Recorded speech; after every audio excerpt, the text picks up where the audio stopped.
No firmes eso. La voz de Elena fue un susurro desesperado, apenas audible por encima del silencioso murmullo del aire acondicionado que llenaba el fastuoso despacho de la mansión Montero. Se inclinó, fingiendo limpiar una mota de polvo inexistente del borde de la imponente mesa de caoba, y sus palabras llegaron directamente al oído del joven heredero, Javier.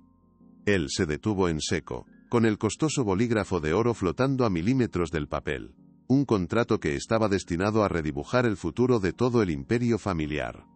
La pluma tembló en su mano por una fracción de segundo, un microsismo que solo un observador extremadamente atento notaría. Al otro lado de la mesa su tía Sofía Montero, una mujer cuya elegancia era tan afilada como su sonrisa, observaba la escena con ojos de halcón, sin perderse un solo detalle. Su sonrisa forzada se tensó, una fisura casi imperceptible en su máscara de control absoluto. Vio la repentina duda que cruzó el semblante de su sobrino y su mirada esa se desvió con una furia helada hacia la humilde figura de la limpiadora. Elena se enderezó con rapidez, volviendo a su tarea con el corazón martilleándole en el pecho, sintiendo el sudor frío en su nuca mientras evitaba la mirada glacial de Sofía. El silencio en la habitación se volvió pesado, cargado de una tensión que el lujo de las paredes no podía disimular en absoluto. Javier apartó el bolígrafo del documento, un gesto que resonó como un trueno en el silencio opresivo. ¿Ocurre algo, querido?, preguntó Sofía, su voz una melodía suave pero con un trasfondo de acero, un sonido que prometía consecuencias sin levantar el tono. Mantenía la compostura, una maestra de la manipulación sutil, pero una chispa de furia helada brillaba en sus ojos oscuros, delatando la tormenta interior. Javier, confundido por el aviso urgente de Elena y la reacción casi imperceptible pero violenta de su tía, buscó desesperadamente una excusa plausible. «Solo quiero volver a leer la cláusula 17», dijo, intentando que su voz sonara firme y decidida, no como el eco de la advertencia de una empleada. «Es un documento muy importante, define el futuro de todo. No debemos precipitarnos, tía Sofía». Ella asintió lentamente, su sonrisa ahora una línea delgada y fría que no llegaba a sus ojos. «Por supuesto, Javier. Tómate todo el tiempo que necesites», concedió, aunque el tono dejaba claro que la paciencia no era una de sus virtudes. Su mirada se posó de nuevo en Elena, que continuaba limpiando metódicamente en un rincón, intentando hacerse invisible. La amenaza no fue verbal, pero Elena la sintió como una corriente helada recorriéndole la espalda. «Has cometido un grave error», pensó Sofía, su mente ya calculando el castigo adecuado para tal insolencia.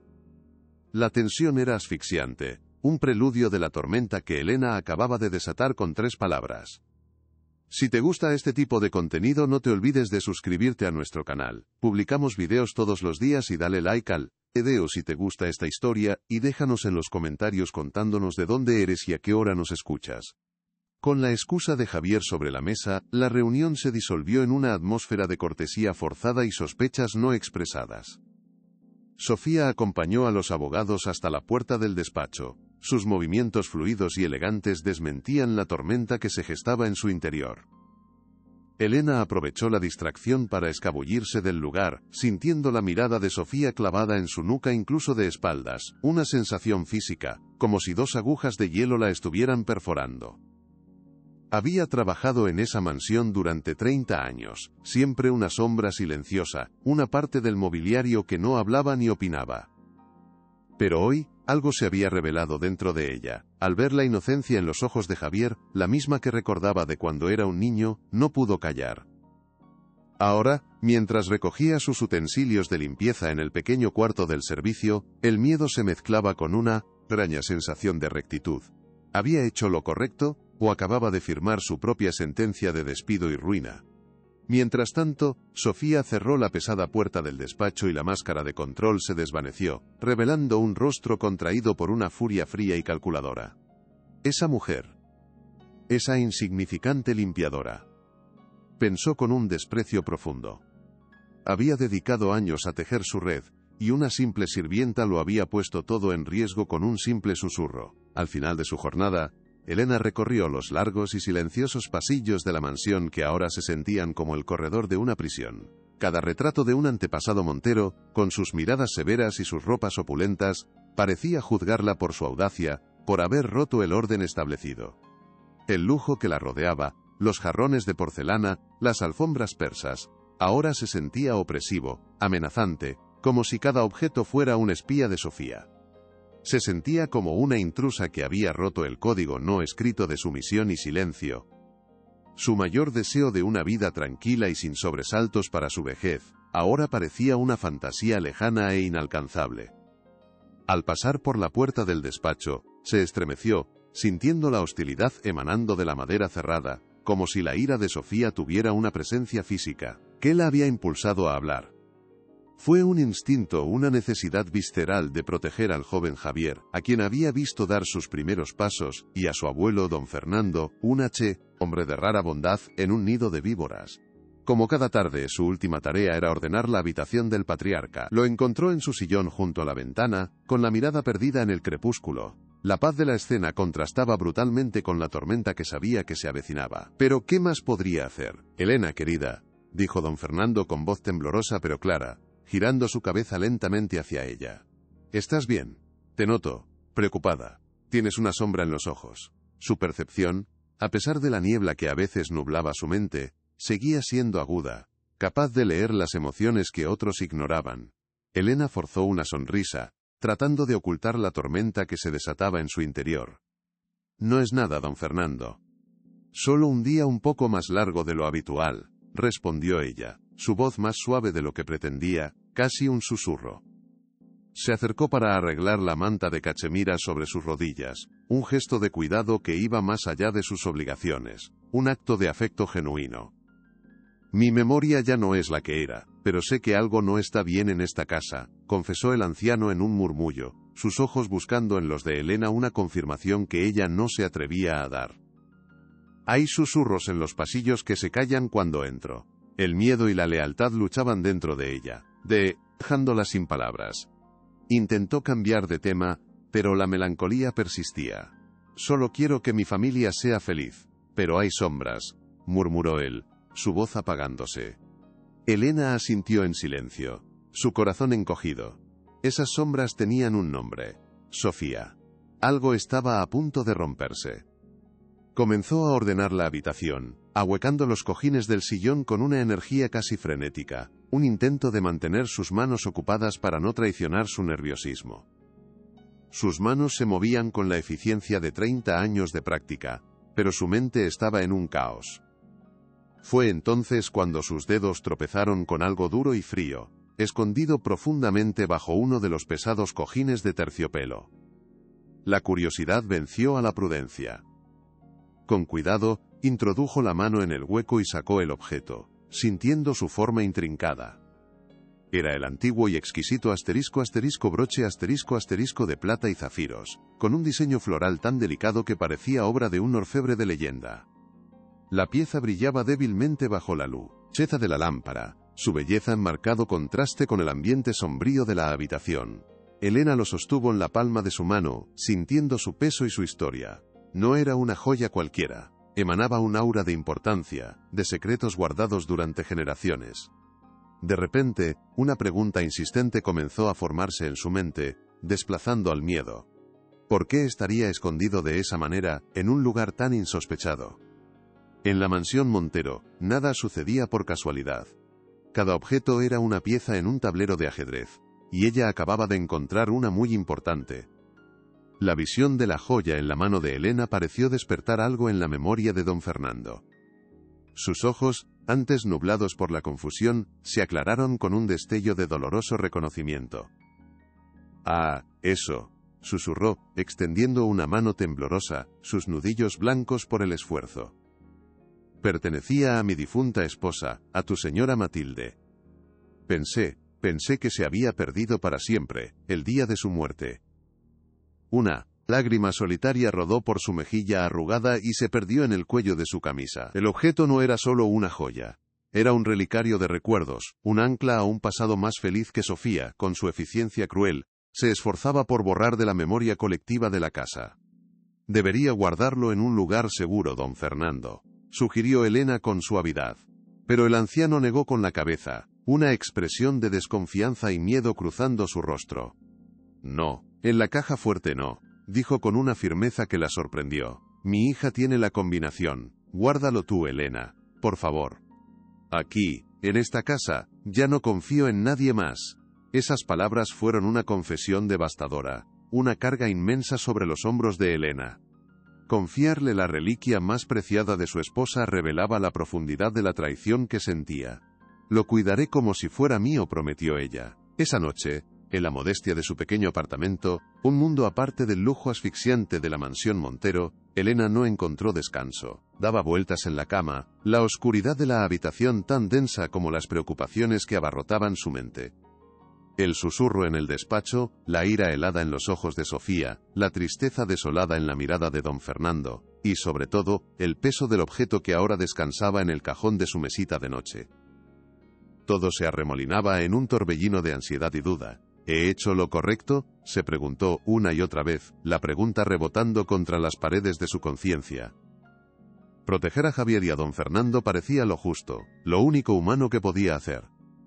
Pero el precio era aterrador.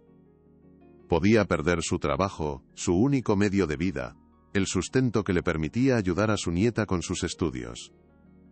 Podía enfrentarse a la ira de una mujer poderosa y sin escrúpulos. Y sin embargo, la idea de no haber hecho nada, de haber permitido que la injusticia se consumara ante sus ojos, le resultaba aún más insoportable. Se levantó y abrió el cajón, tomando la joya. A la luz de la luna, los zafiros parecían contener pequeños fragmentos de cielo nocturno. No podía dar marcha atrás ahora. Al día siguiente, la atmósfera en la mansión era más gélida que nunca. Un silencio tenso y antinatural se había apoderado de los pasillos, y los demás miembros del servicio evitaban la mirada de Elena, susurrando a su paso y callando cuando se acercaba, como si el peligro que la rodeaba fuera contagioso. Ella intentó llevar a cabo sus tareas con normalidad, puliendo la plata con manos firmes, pero cada sombra le parecía una amenaza, cada puerta que se abría a sus espaldas la hacía sobresaltarse. Sabía que el enfrentamiento era inevitable, y no tardó en llegar. A media mañana, Carlos, el asistente personal de Sofía, un hombre impecablemente vestido con una sonrisa que nunca llegaba a sus ojos, se le acercó con pasos silenciosos. La señora Montero desea verla en la biblioteca, Elena, dijo con un tono neutro que resultaba más intimidante que un grito. El corazón de Elena dio un vuelco doloroso. La biblioteca era el santuario de Sofía, el lugar desde donde gobernaba su imperio y dictaba sus sentencias. Caminar hacia allí se sintió como marchar hacia el cadalso. No debo mostrar miedo, se dijo a sí misma, intentando enderezar la espalda y mantener la cabeza alta. No le daré esa satisfacción. Pero el miedo era un nudo frío en su estómago. ¿Qué le esperaba detrás de esa puerta? Sofía estaba sentada detrás de un imponente escritorio de madera de nogal, revisando unos papeles con una calma estudiada y teatral. No levantó la vista cuando Elena entró, dejándola de pie en medio de la vasta habitación durante un largo minuto, una táctica de intimidación que dominaba a la perfección. El único sonido era el tic-tac de un antiguo reloj de pie, marcando los segundos de la humillación de Elena. Finalmente, dejó los papeles a un lado y fijó su mirada en ella, una mirada penetrante y desprovista de toda calidez. Elena, comenzó, su voz tan suave como el terciopelo, pero con un filo cortante. Llevas muchos años sirviendo a esta familia. 30, si no me equivoco. Agradezco tu lecarequia a mile, saltad pasada. Hizo una pausa dramática. Pero me temo que últimamente has olvidado cuál es tu lugar. Solo eres la limpieza, Elena. No te entrometas en asuntos de familia. Las palabras, pronunciadas en un tono bajo y conversacional, fueron más crueles que cualquier grito. Era un desdén frío y absoluto que despojaba a Elena de su dignidad. Tu trabajo es pulir la plata y limpiar el polvo. No sembrar dudas en la mente de mi sobrino, continuó. Un error más, y te aseguro que no volverás a trabajar en Madrid. Ni en ningún otro sitio. Elena sintió que las fuerzas le flaqueaban bajo el peso de aquella amenaza tan calmadamente expresada, pero se obligó a mantenerse erguida. Bajar la cabeza sería darle a Sofía la victoria total que buscaba.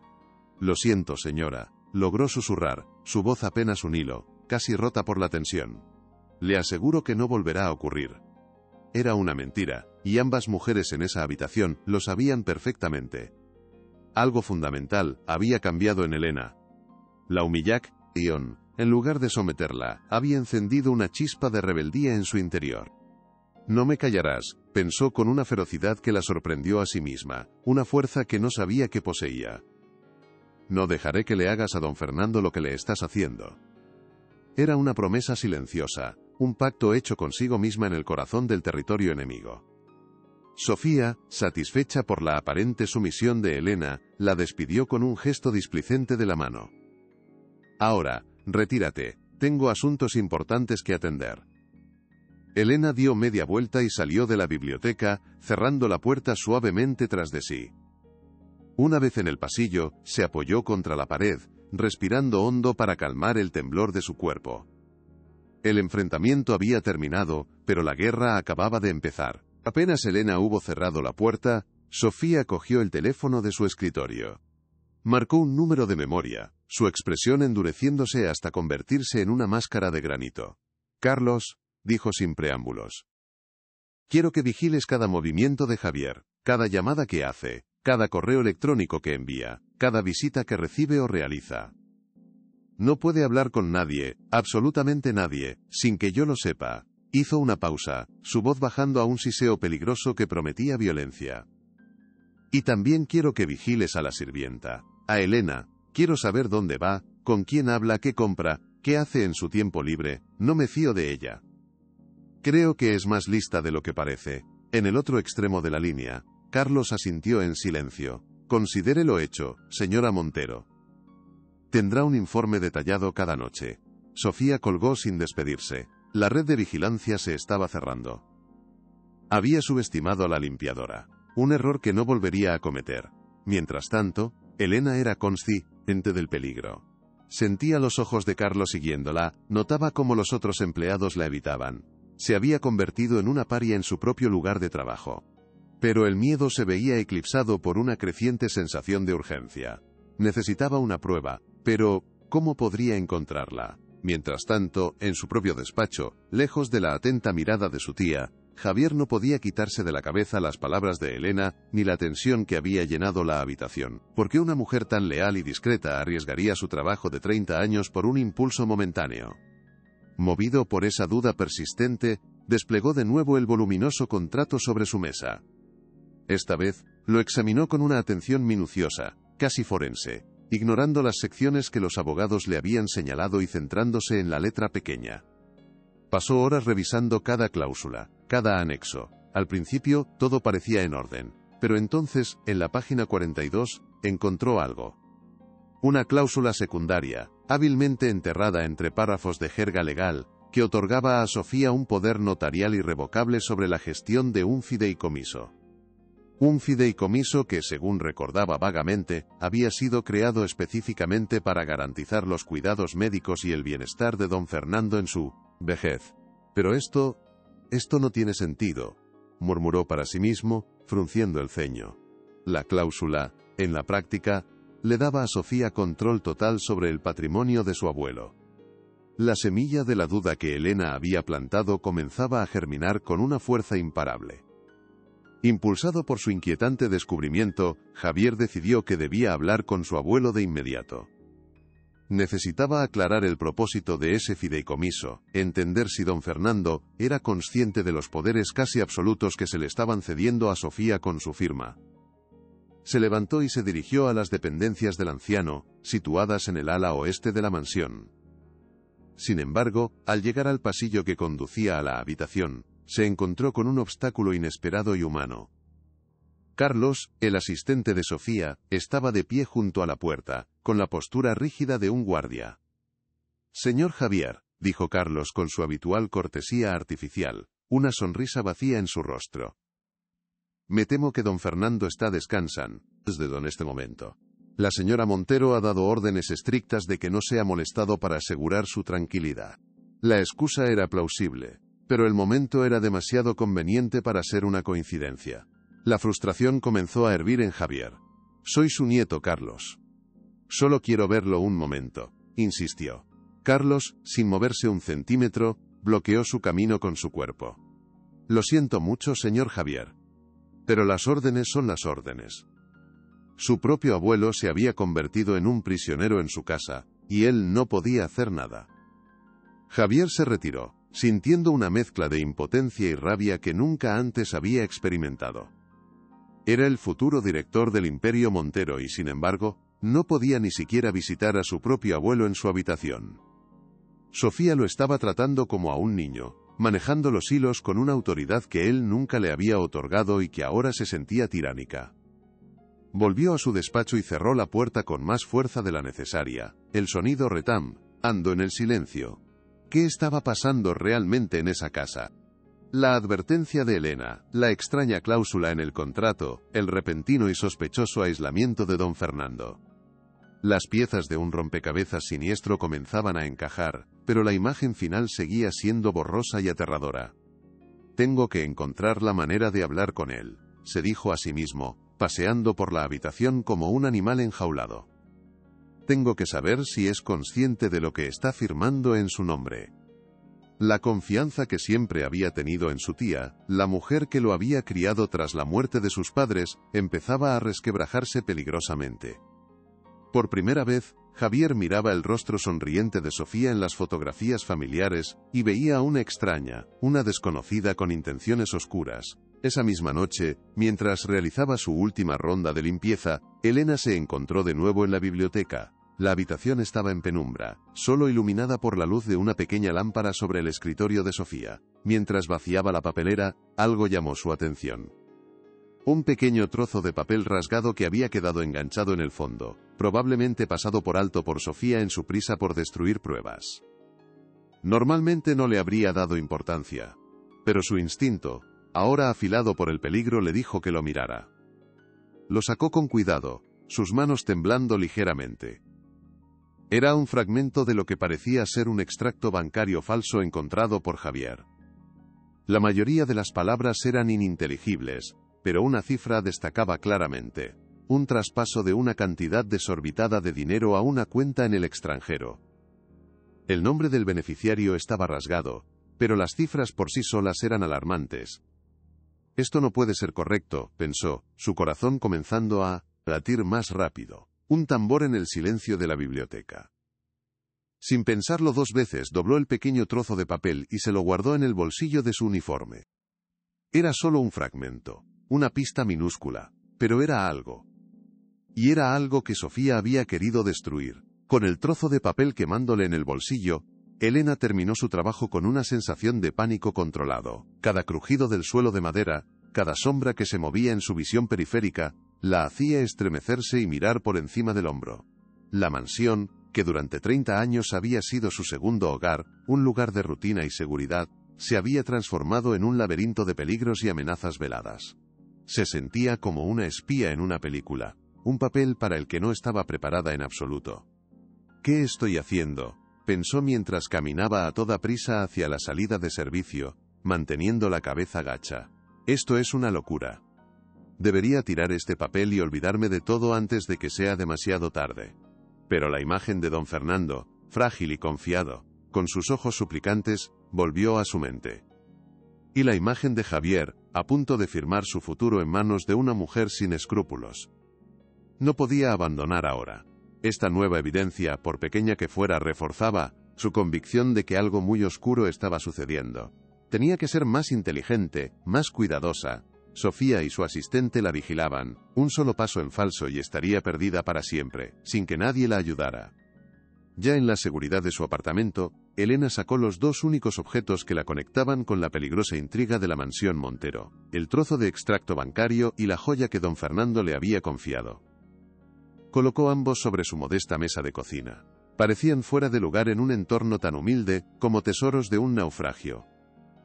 Eran los símbolos de un mundo al que ella no pertenecía, pero cuyo destino de alguna manera ahora descansaba en sus manos.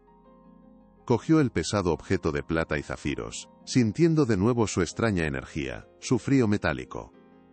Bajo la fuerte luz de la bombilla de la cocina lo giró una vez más. Sus dedos, acostumbrados a encontrar la suciedad en los rincones más pequeños, exploraron cada milímetro de su superficie con una atención casi obsesiva. Y entonces, sintió algo. Una pequeña protuberancia, casi imperceptible al ojo, oculta en el rizo de una de las hojas de plata que adornaban el borde. La presionó con la uña, sin mucha esperanza.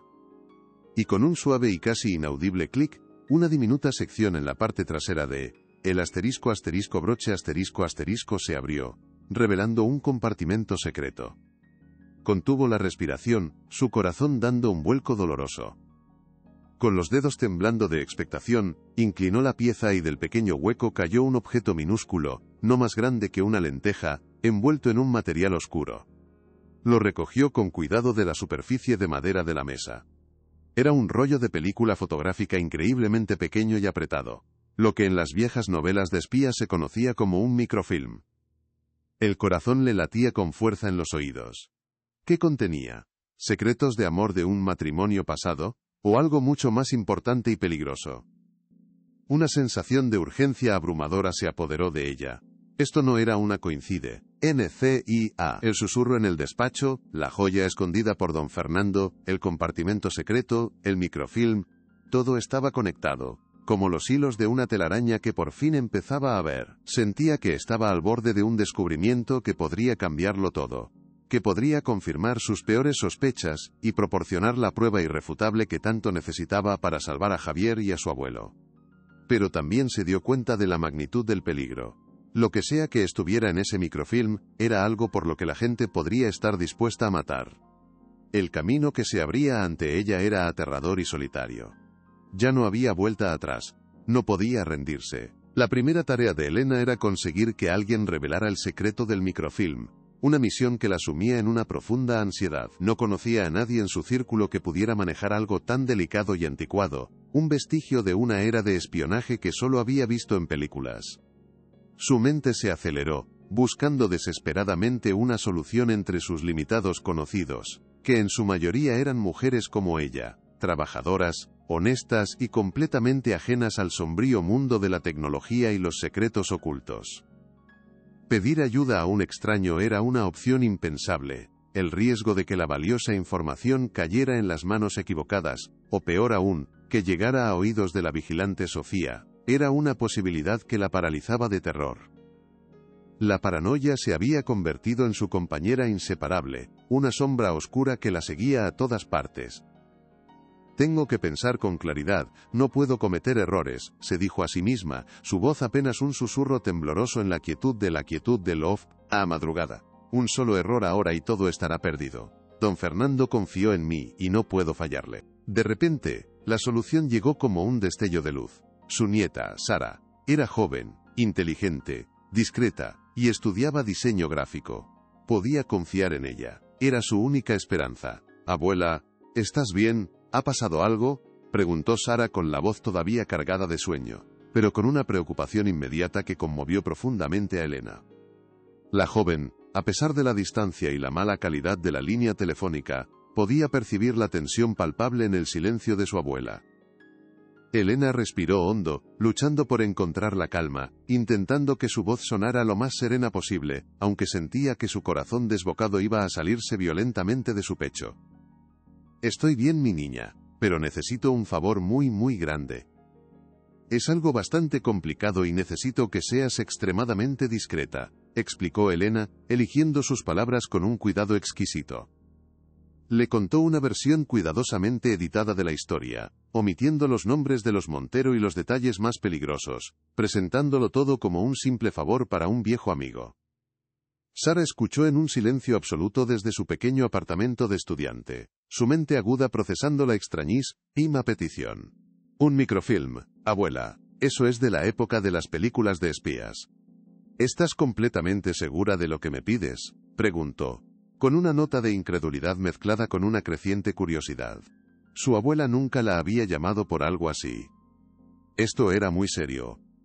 Sara pensó durante un largo momento. El silencio en la línea se alargó mientras consideraba las posibles implicaciones de una petición tan extraña. No era tonta, sabía perfectamente que su abuela le estaba ocultando algo de suma importancia, algo que la asustaba. La urgencia desesperada en su voz era inconfundible y le provocó un escalofrío. Conozco un laboratorio de restauración de archivos en la Facultad de Historia del Arte. Son muy profesionales, gente muy seria, trabajan con material extremadamente delicado todo el tiempo, aseguró finalmente, su decisión ya tomada con firmeza. Su inmensa lealtad hacia su abuela superaba con creces cualquier duda o temor. Puedo decir que es para un proyecto personal, una investigación sobre fotografía antigua. Te aseguro que nadie hará ninguna pregunta. Hizo una pequeña pausa antes de añadir con un tono más grave. Pero abuela, prométeme que tendrás muchísimo cuidado. Esto no suena en absoluto a un simple recuerdo familiar. Suena peligroso. La promesa de Elena sonó hueca y frágil incluso para sus propios oídos, una mentira piadosa dicha para tranquilizar a la joven. Te lo prometo, mi amor. Tendré todo el cuidado del mundo, mintió, sintiendo una punzada de culpa. Después de colgar, Sara se quedó mirando el teléfono, la preocupación invadiéndola. ¿En qué clase de problemas se había metido su abuela? Mientras Elena ponía en marcha su arriesgado plan, Javier se enfrentaba a sus propios muros de frustración en la imponente mansión. Cada uno de sus intentos de hablar con su abuelo era sistemáticamente bloqueado, ya fuera por el omnipresente Carlos, o por una enfermera recién contratada que respondía única y exclusivamente a las órdenes de Sofía. Las excusas que le daban eran siempre las mismas, pulcras y aparentemente razonables, pero completamente falsas, y él lo sabía. Don Fernando está durmiendo profundamente. Acaba de tomar su medicación y está muy somnoliento. No es buen momento. El médico ha recomendado reposo absoluto. Javier sabía que eran mentiras descaradas, barreras invisibles construidas para mantenerlo alejado del hombre que lo había criado. La mansión, el que fuera el hogar de su infancia, se había convertido en una fortaleza impenetrable. Frustrado, decidió cambiar de táctica y se centró en el contrato que su tía le presionaba para firmar. Solicitó una reunión urgente con los abogados de la familia, los mismos que habían redactado el sospechoso documento. Quería respuestas claras y directas sobre la cláusula 17. La reunión se celebró en el despacho, el mismo escenario de la advertencia, un lugar que ahora se sentía cargado de una tensión insoportable. Los dos abogados, hombres mayores con trajes impecables y sonrisas condescendientes, escucharon sus preguntas con una paciencia estudiada, como si estuvieran lidiando con un niño caprichoso que no entendía los asuntos de los adultos. Estos hombres me toman por un completo idiota, pensó Javier, sintiendo como una rabia fría y controlada comenzaba a crecer en su interior. Intentó mantener la compostura, aunque cada palabra que salía de sus bocas era un insulto a su inteligencia. Se sentía como un actor en una farsa muy bien ensayada, donde todos conocían su papel excepto él. El señor Vega, el socio principal del bufete, un hombre con fama de ser implacable, le explicó con un tono paternalista que la cláusula era simplemente una medida de precaución, diseñada para proteger a don Fernando de posibles influencias externas y para garantizar una gestión fluida de su patrimonio. Es por su propio bien, y por el de su abuelo, señor Javier, su tía solo busca lo mejor para la familia, concluyó el abogado, su sonrisa nunca alcanzando sus ojos fríos y calculadores. La explicación era tan pulcra y ensayada, que resultó aún más sospechosa, confirmando todas las alarmas que Elena había encendido en su mente. Javier sentía que se estaba ahogando en un mar de mentiras. Protegerlo dándole a mi tía un poder notarial irrevocable sobre todo su patrimonio. ¿Sin ninguna supervisión, sin ninguna cláusula de rendición de cuentas?, replicó Javier, su voz cargada de un escepticismo que ya no hacía ningún esfuerzo por ocultar. Sentía que lo estaban tratando como a un auténtico tonto, un peón insignificante, en un juego de poder que no entendía del todo. El señor Vega, el abogado principal de la familia, intercambió una mirada rápida y casi imperceptible con su colega antes de responder, un gesto fugaz que, sin embargo, confirmó todas y cada una de las sospechas de Javier.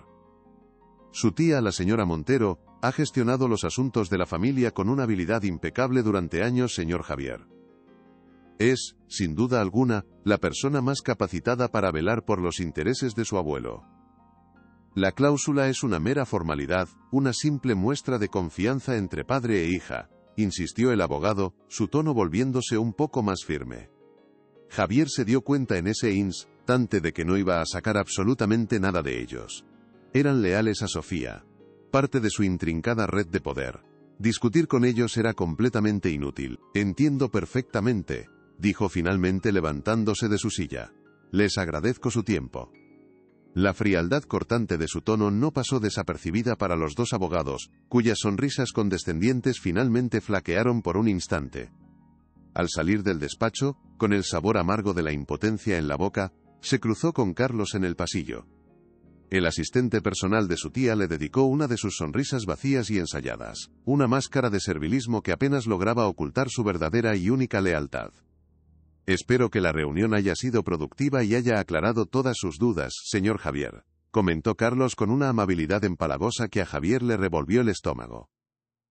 Javier lo ignoró por completo y siguió su camino, la rabia y la frustración luchando en su interior. Estaba completamente rodeado, atrapado en una teoleaba, la araña de lealtades que no eran hacia él ni hacia su abuelo, sino única y exclusivamente hacia Sofía. La soledad de su posición nunca había sido tan palpable como en ese preciso momento, caminando por los pasillos silenciosos de la mansión.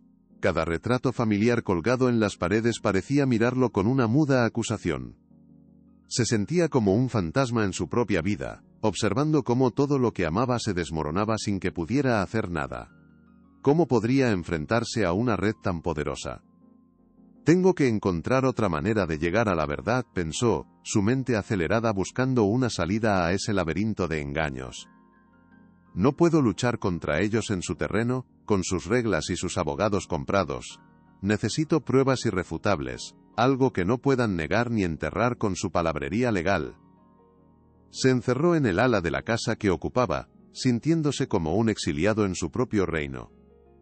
La advertencia desesperada de Elena resonaba en su cabeza sin cesar, ya no como una simple sospecha, sino como una verdad confirmada por la actitud evasiva de los abogados y la vigilancia opresiva de Carlos. Su tía, la mujer que lo había criado tras la trágica muerte de sus padres, la que le había leído cuentos por las noches, estaba orquestando una toma de control silenciosa y brutal, una traición de proporciones inimaginables.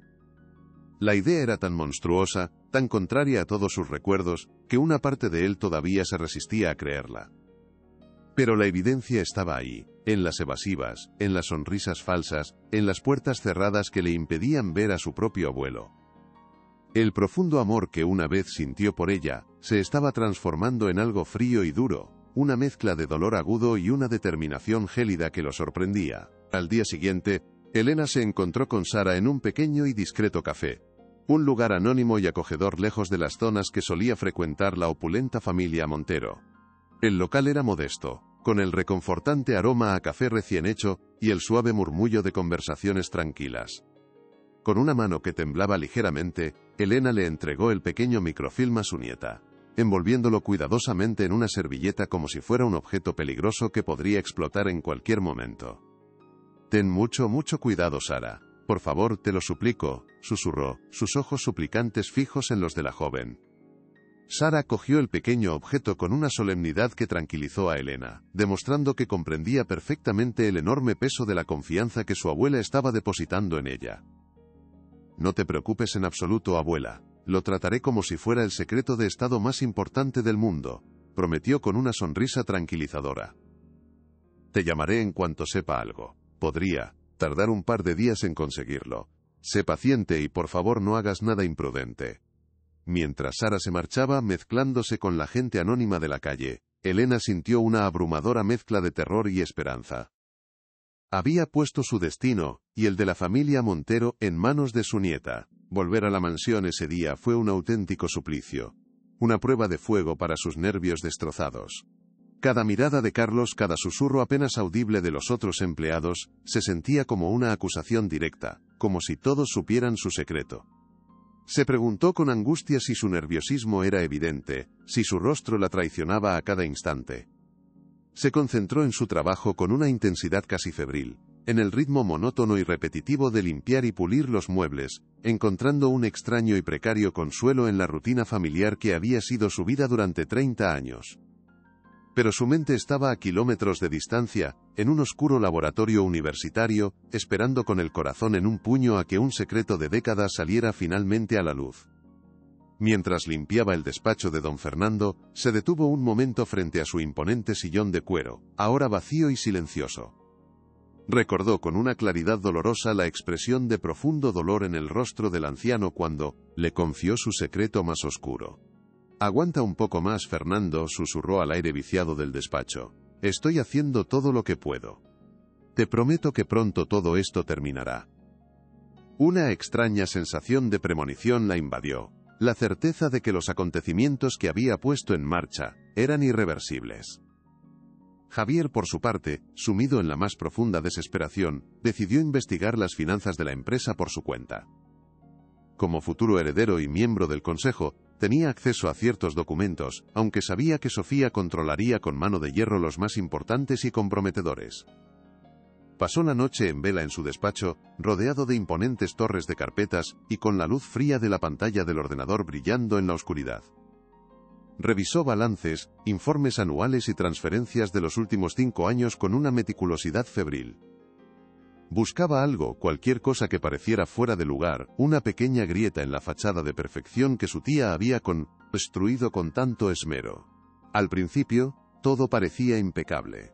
Demasiado perfecto para ser verdad. Nadie es tan perfecto. Es imposible, pensó Javier, recordando una de las lecciones más importantes de su abuelo. Si todo parece perfecto, es porque la mentira que oculta es muy, muy grande. Empezó a cruzar datos de diferentes informes, buscando inconsistencias, y entonces, en mitad de la madrugada, lo encontró. Una serie de pagos recurrentes a una consultora fantasma con sede en un paraíso fiscal, por servicios que no estaban especificados en ningún lado. El descubrimiento fue un golpe helado en el estómago, una revelación que le robó el aliento y le dejó un sabor a ceniza en la boca.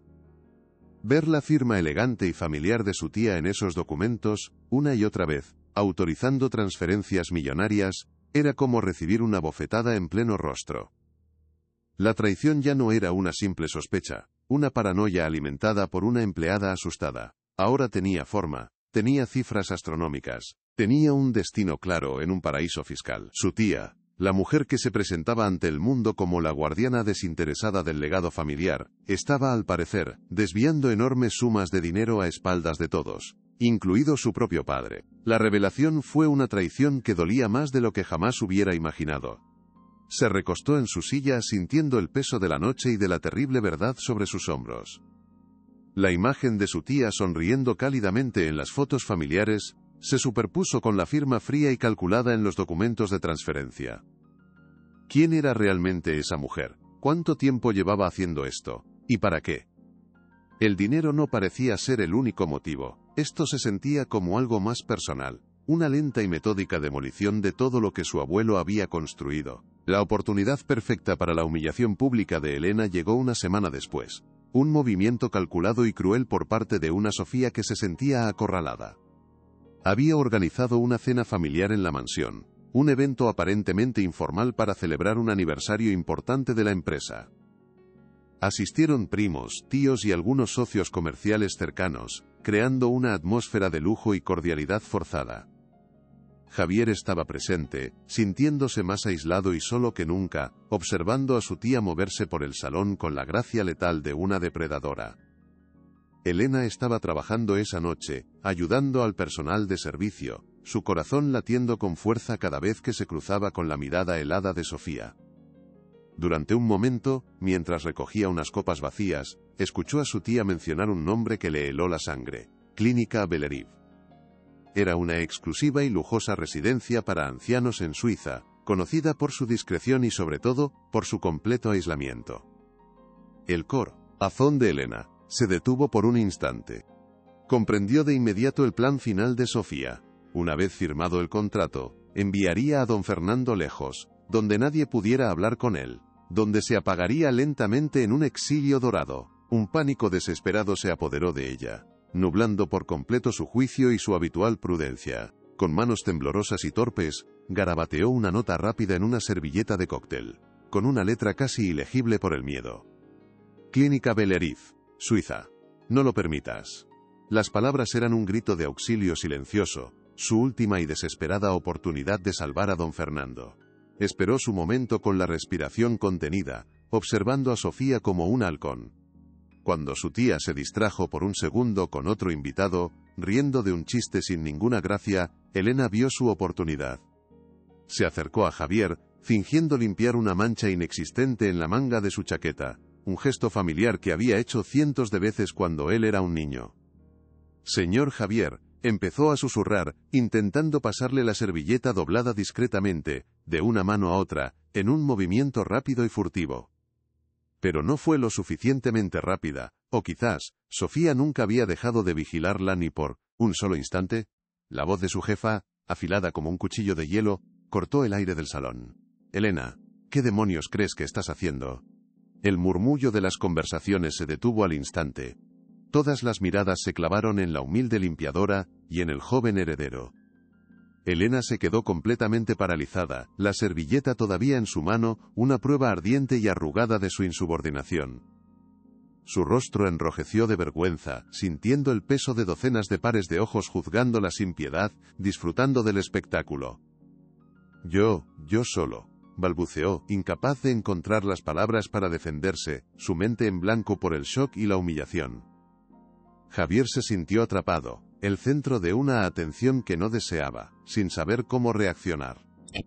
Defender a Elena en ese momento sería declararle la guerra abierta a su tía delante de toda la familia. Pero permanecer en silencio era un acto de cobardía que lo consumiría por dentro. «No quiero volver a verte importunando a l'Ecla el full asuntartunando al sulta asumilies y los invitados de esta casa», continuó Sofía, su voz goteando un desdén que era casi palpable. Se volvió hacia dos miembros del personal de seguridad que estaban discretamente apostados junto a la puerta, dos hombres corpulentos con trajes oscuros. «Por favor, acompañen a esta mujer fuera de la mansión, inmediatamente, y asegúrense de que recoja todas sus cosas. Ya no trabaja aquí».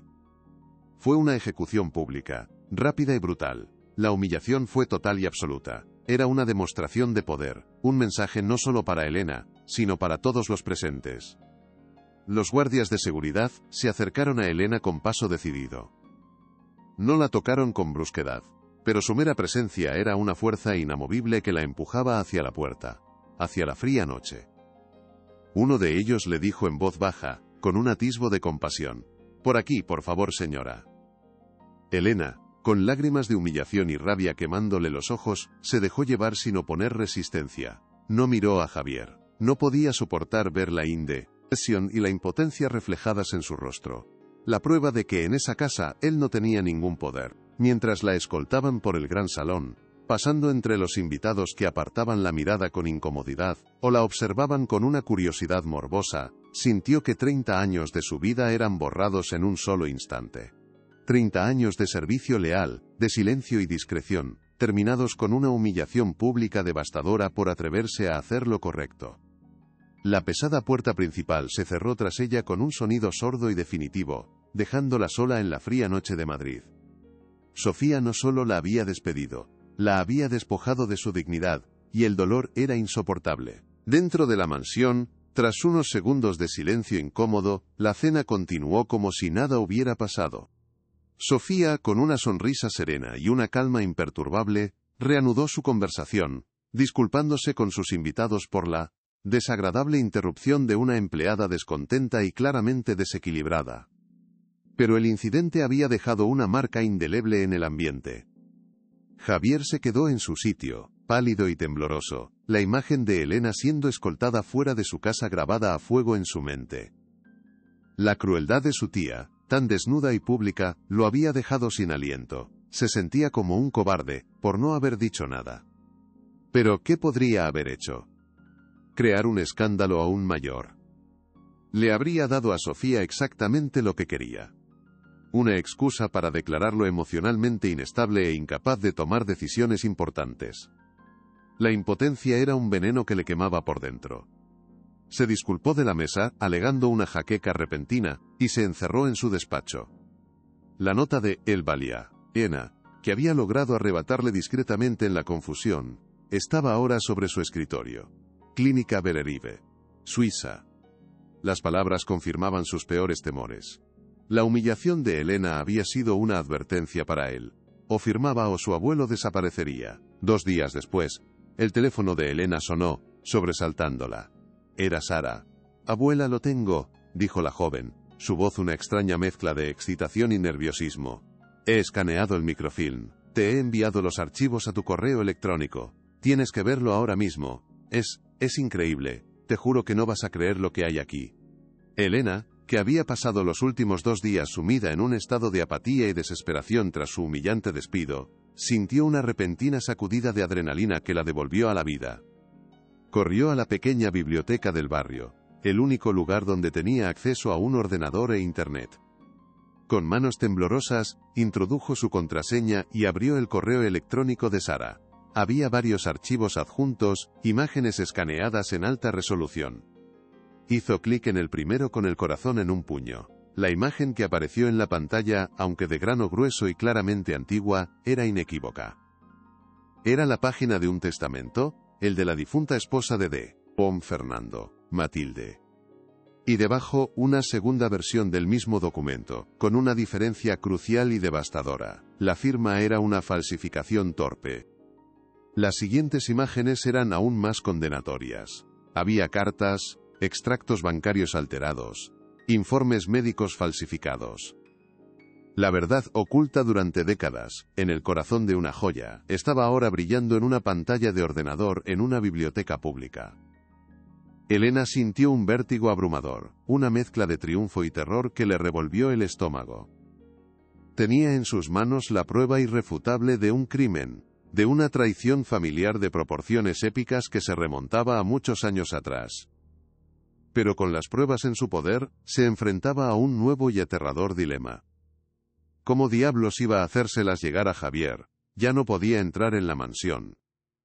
Probablemente su nombre estaba en una lista negra en la puerta, con órdenes de no dejarla pasar.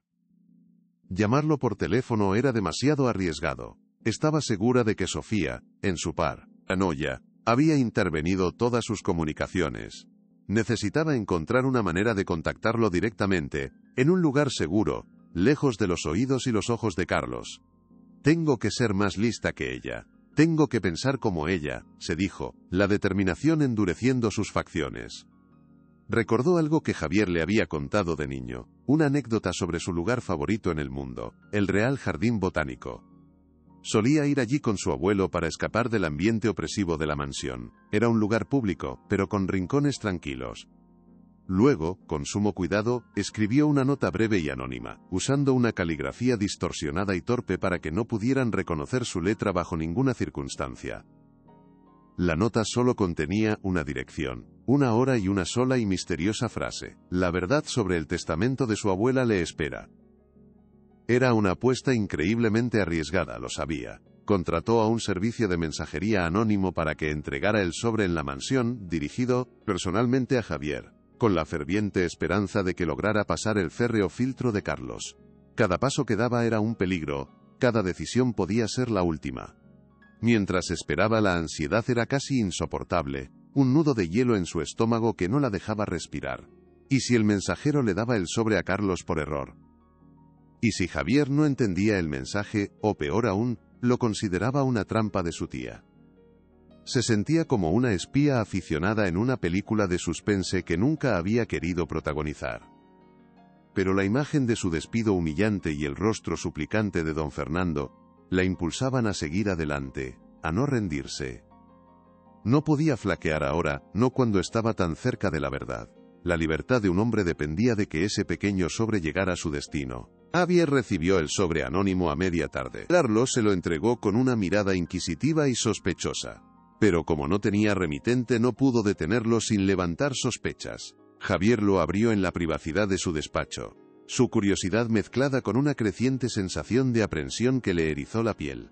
Al leer la nota, un escalofrío le recorrió la espalda. ¿El testamento de su abuela? Siempre había creído que su abuela le había dejado todo a su abuelo.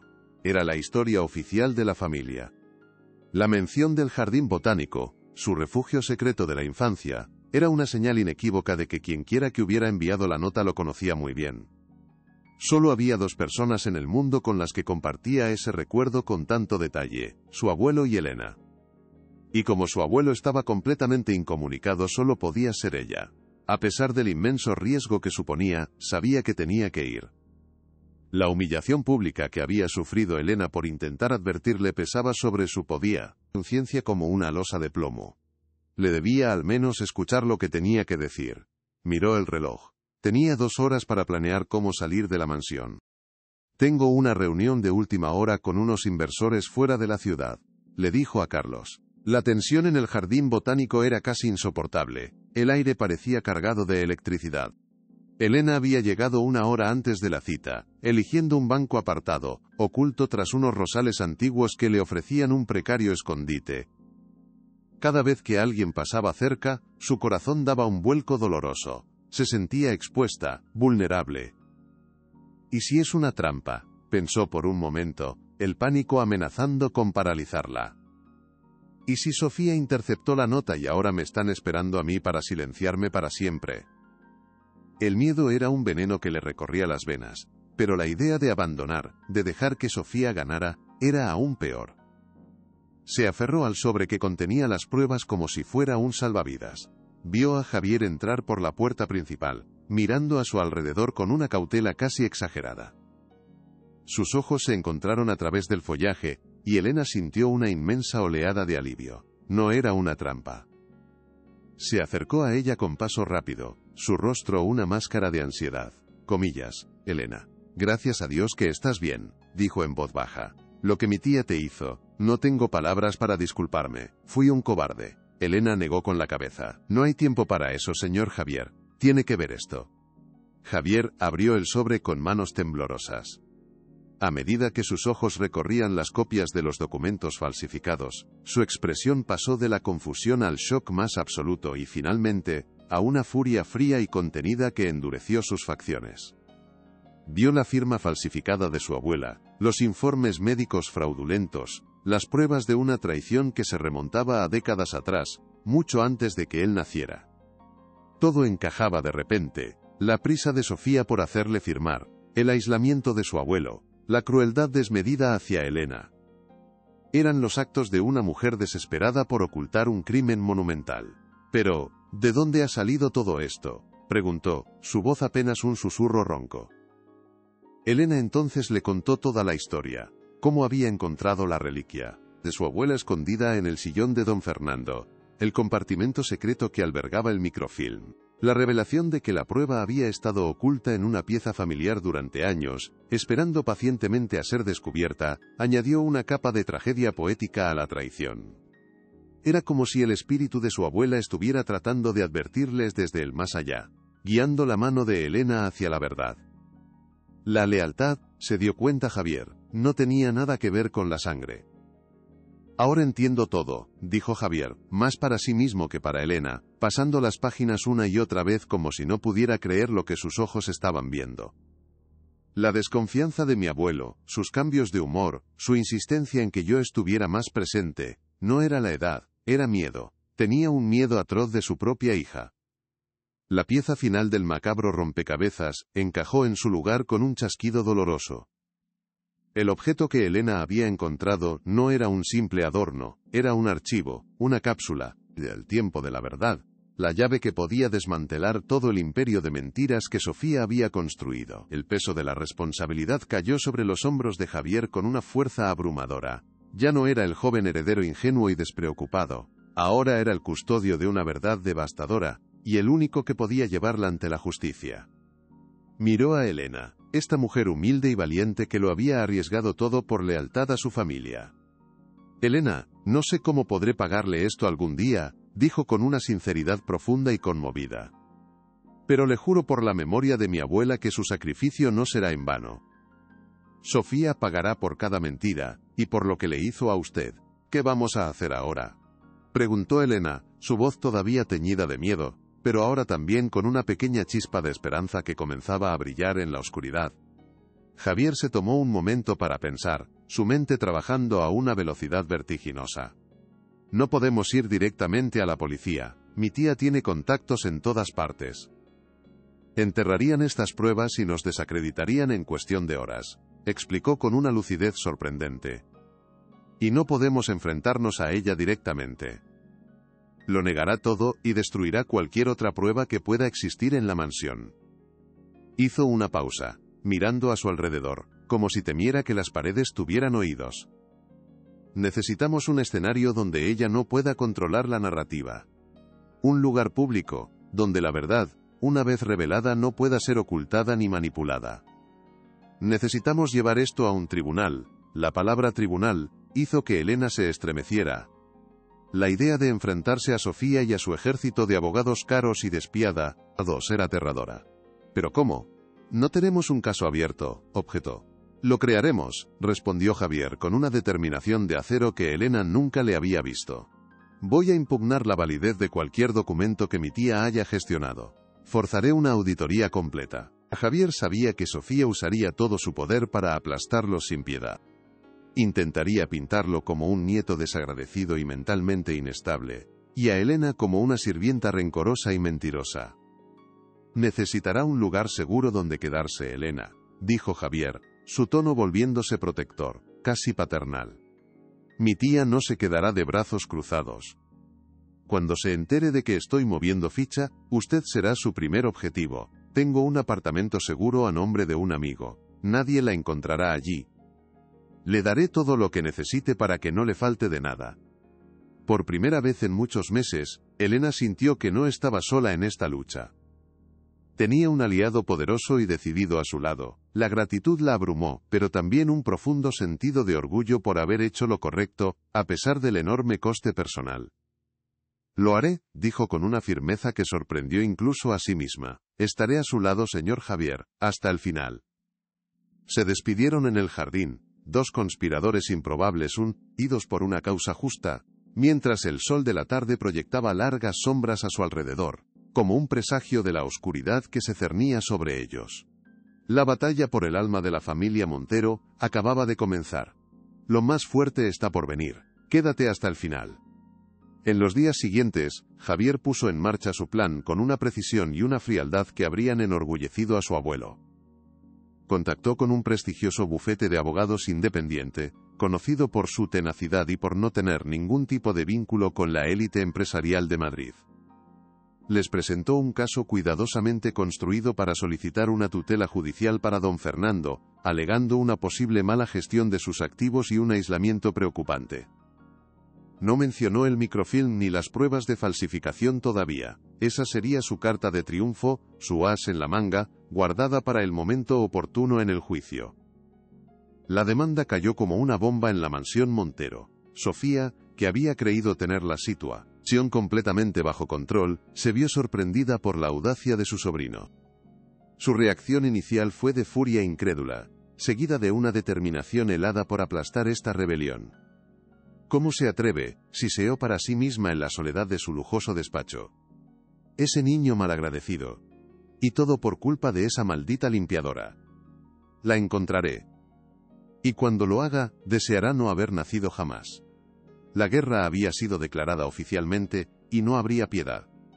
Elena, mientras tanto, se había instalado en el apartamento seguro que Javier le había proporcionado. Era un lugar pequeño y anónimo en un barrio obrero, a un mundo de distancia del lujo opresivo de la mansión, pero para ella era un santuario, un refugio de paz. Por primera vez en semanas, pudo respirar sin sentir una mirada clavada en su nuca, sin el miedo constante a ser descubierta. Sin embargo, la sensación de seguridad era frágil y precaria. Pasaba los días siguiendo las noticias, buscando cualquier mención de la familia M. Montero, saltando de miedo cada vez que sonaba un teléfono, o alguien llamaba a la puerta. Javier la mantenía informada a través de un teléfono de prepago, con llamadas cortas y crípticas. El primer movimiento está hecho. Ahora viene la respuesta de ella. Ten mucho cuidado, Elena. No salgas a menos que sea absolutamente necesario, le advirtió en una de sus llamadas. Elena sabía que era una prisionera voluntaria, una testigo clave que debía permanecer oculta hasta el día del juicio. A veces, la soledad y el miedo la abrumaban. Se preguntaba si había hecho lo correcto al arrastrar a Javier a esta guerra sucia. Pero entonces recordaba el rostro de don Fernando, suplicando confianza, y la arrogancia cruel de Sofía. Y su determinación se reafirmaba. Sofía contraatacó con una campaña mediática brutal y sutil, una obra maestra de la manipulación. A través de sus numerosos contactos en la prensa, empezaron a filtrarse historias cuidadosamente elaboradas que pintaban a Javier como un joven inestable y caprichoso, un pobre niño rico, influenciado por empleados desleales con agravios personales, en una clara y venenosa alusión a Elena. Se publicaron artículos en los periódicos más importantes, que alababan la gestión desinteresada y abnegada de Sofía, retratándola como la matriarca sacrificada que solo buscaba proteger el legado familiar. Usó su inmenso poder social para aislar a Javier, llamando personalmente a amigos de la familia, a socios comerciales, advirtiéndoles sutilmente que tomar partido por su sobrino tendría consecuencias desafortunadas para sus negocios. La presión era inmensa y asfixiante. Javier vio cómo viejos amigos de la familia cruzaban la calle para evitarlo. Lo estaban convirtiendo en un paria. No dejes que te afecte. Es su táctica de siempre. Intenta desmoralizarte antes de que lleguemos al tribunal, le dijo su abogada Isabel. En un tribunal, los rumores no significan nada. Solo importan las pruebas. Y nosotros las tenemos. La batalla legal preliminar fue encarnizada. Una guerra de trincheras en los despachos. Los abogados de Sofía utilizaron todas las tácticas dilatorias imaginables para evitar que el caso llegara a juicio, buscando agotar a la parte contraria. Presentaron mociones para desestimar la demanda, argumentando que Javier no tenía legitimidad para cuestionar la gestión de su tía. Solicitaron evaluaciones psiquiátricas para Javier, intentando demostrar que no estaba en su sano juicio y que actuaba por despecho. Era una guerra de desgaste, diseñada para agotar los recursos económicos y la moral de Javier. Pero él e Isabel se mantuvieron firmes, contraatacando cada moción con argumentos legales sólidos y una paciencia infinita. Mientras tanto, Javier intentaba por todos los medios obtener una prueba crucial, un testimonio directo de su abuelo. Sabía que si don Fernando podía declarar, aunque fuera brevemente, que se sentía prisionero, su caso se fortalecería enormemente. Pero Sofía lo mantenía bajo una vigilancia férrea, con un equipo médico comprado que certificaba constantemente que no estaba en condiciones de recibir visitas. Don Fernando se había convertido en el premio silencioso en el centro de la batalla, su voz silenciada por aquellos que decían protegerlo. En su escondite, Elena seguía el desarrollo de la batalla legal a través de las llamadas de Javier y los periódicos que él le hacía llegar. Se sentía impotente, una pieza de ajedrez guardada en una caja mientras la partida se jugaba en otro lugar.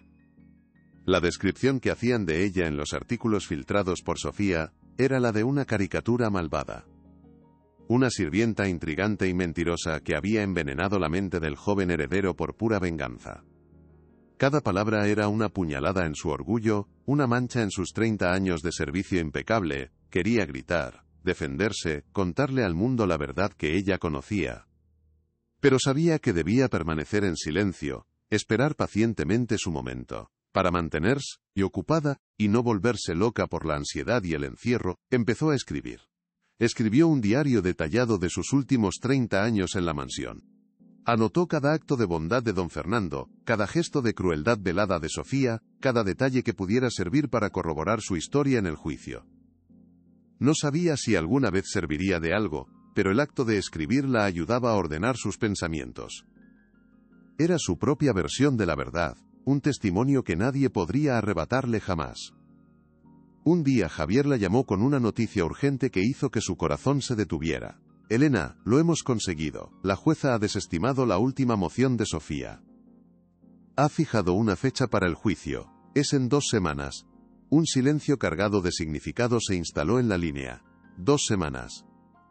Después de meses de lucha en la sombra, de miedo y de incertidumbre, todo se decidiría en un único día, en una fría sala de tribunal. ¿Estás lista?, preguntó Javier, su voz revelando la enorme tensión que sentía, el peso del mundo sobre sus hombros. Elena cerró los ojos y respiró hondo, convocando toda la fuerza que le quedaba en el alma. Pensó en su nieta, Sara, en el futuro libre de miedo que quería para ella. Pensó en don Fernando, atrapado en su jaula de oro. Y pensó en la humillación que había sufrido, en la dignidad que le habían intentado arrebatar. Sí, señor Javier, respondió, su voz sorprendentemente firme y clara, sin un solo rastro de duda. He esperado este día toda mi vida, aunque no lo supiera. Estoy lista. La suerte estaba echada. Las piezas estaban en su lugar. La confrontación final era inevitable. En 2 semanas, la humilde limpiadora y la poderosa matriarca se verían las caras. Tengo miedo, Javier. No voy a mentirte, confesó Elena en una de sus últimas llamadas antes del juicio, su voz un susurro frágil. Nunca he estado en un tribunal. Todos me mirarán, me juzgarán. Los abogados de tu tía intentarán destrozarme, hacerme parecer una mentirosa. Su voz temblaba, revelando la vulnerabilidad de una mujer corriente enfrentada a un sistema diseñado para aplastarla. Javier la escuchó con paciencia, dejando que desahogara todos sus temores. Lo sé, Elena. Y serán crueles. Usarán tu vida, tu trabajo, todo lo que puedan para desacreditarte. Admitió con una honestidad brutal pero necesaria. Pero tú tienes algo que ellos no tienen. Tienes la verdad. Y yo estaré allí, a tu lado, en cada momento. No estarás sola. Le explicó la estrategia de su abogada. Elena contaría su historia de forma sencilla y directa. Describiría cómo encontró la pieza, qué la llevó a sospechar, la conversación con don Fernando. Su credibilidad no residiría en un lenguaje sofisticado, sino en la autenticidad. No tienes que ser una abogada, Elena. Solo tienes que ser tú misma. Cuenta tu verdad.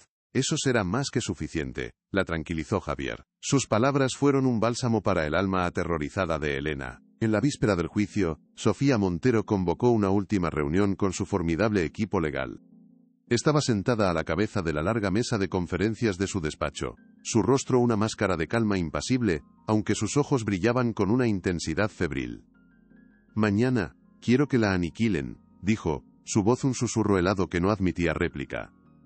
No me importa cómo lo hagan, usen su pasado, su situación económica, su despido. Píntenla como una ladrona resentida y vengativa, cuestionen su salud mental si es necesario. Quiero que cuando termine de declarar, ni un solo miembro del jurado, ni la propia jueza, crean una sola palabra de lo que ha dicho. Quiero que salga de ese tribunal completamente destruida y humillada. Sus abogados asintieron en silencio, con rostros impasibles. Conocían bien su trabajo. Eran maestros en el arte de la difamación legal. Sofía se levantó y se acercó a la ventana contemplando las luces de Madrid.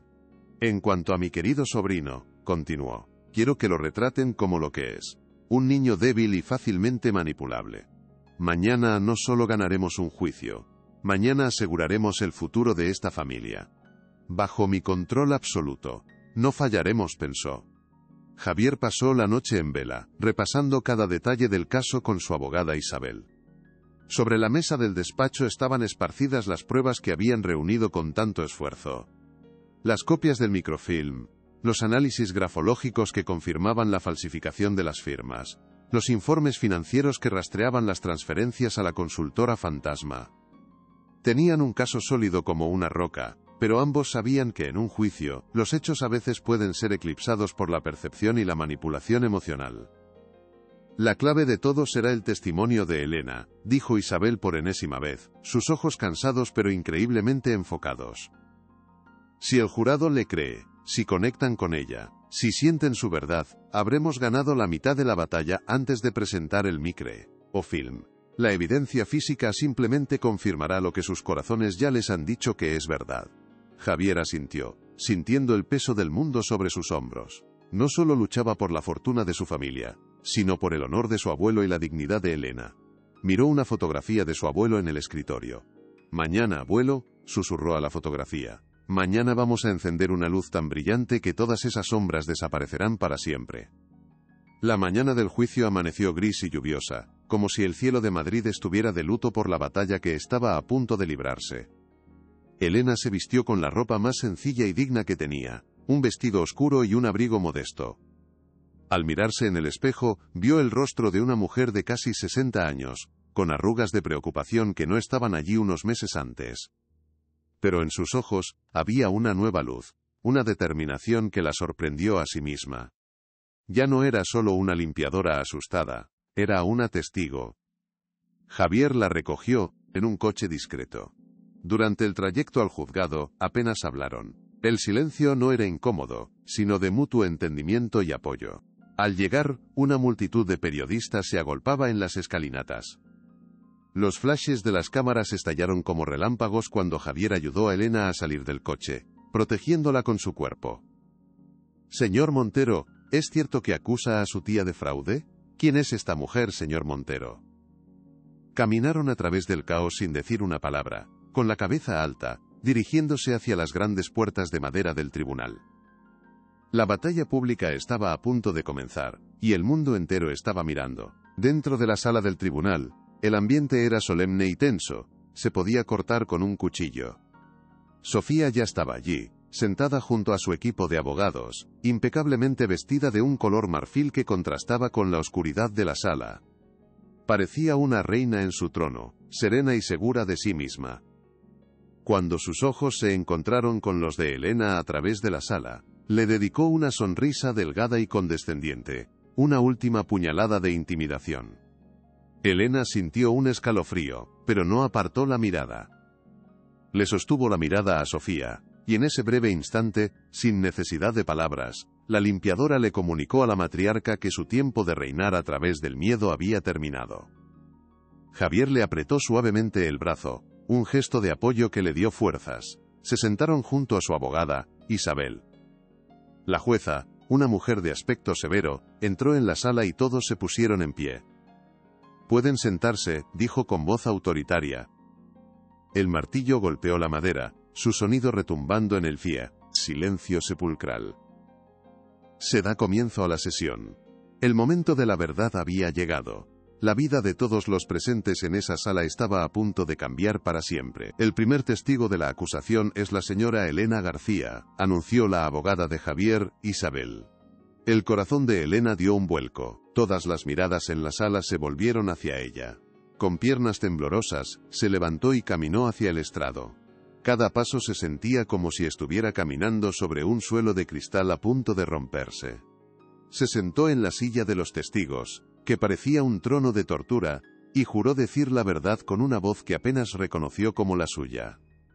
Isabel comenzó su interrogatorio con preguntas suaves, pidiéndole que describiera su trabajo en la mansión, su relación con la familia, especialmente con don Fernando.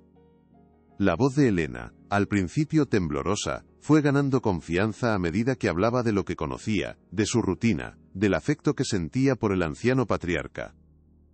Pintó un cuadro de una vida de servicio leal. Señora García, ¿hubo algún momento en el que empezó a preocuparse por el bienestar de don Fernando?, preguntó Isabel. Elena asint, con acento agudo. Sí. En los últimos meses. Parecía más triste, más asustado. Y la señora Sofía controlaba cada una de sus visitas. Parecía un prisionero en su propia casa.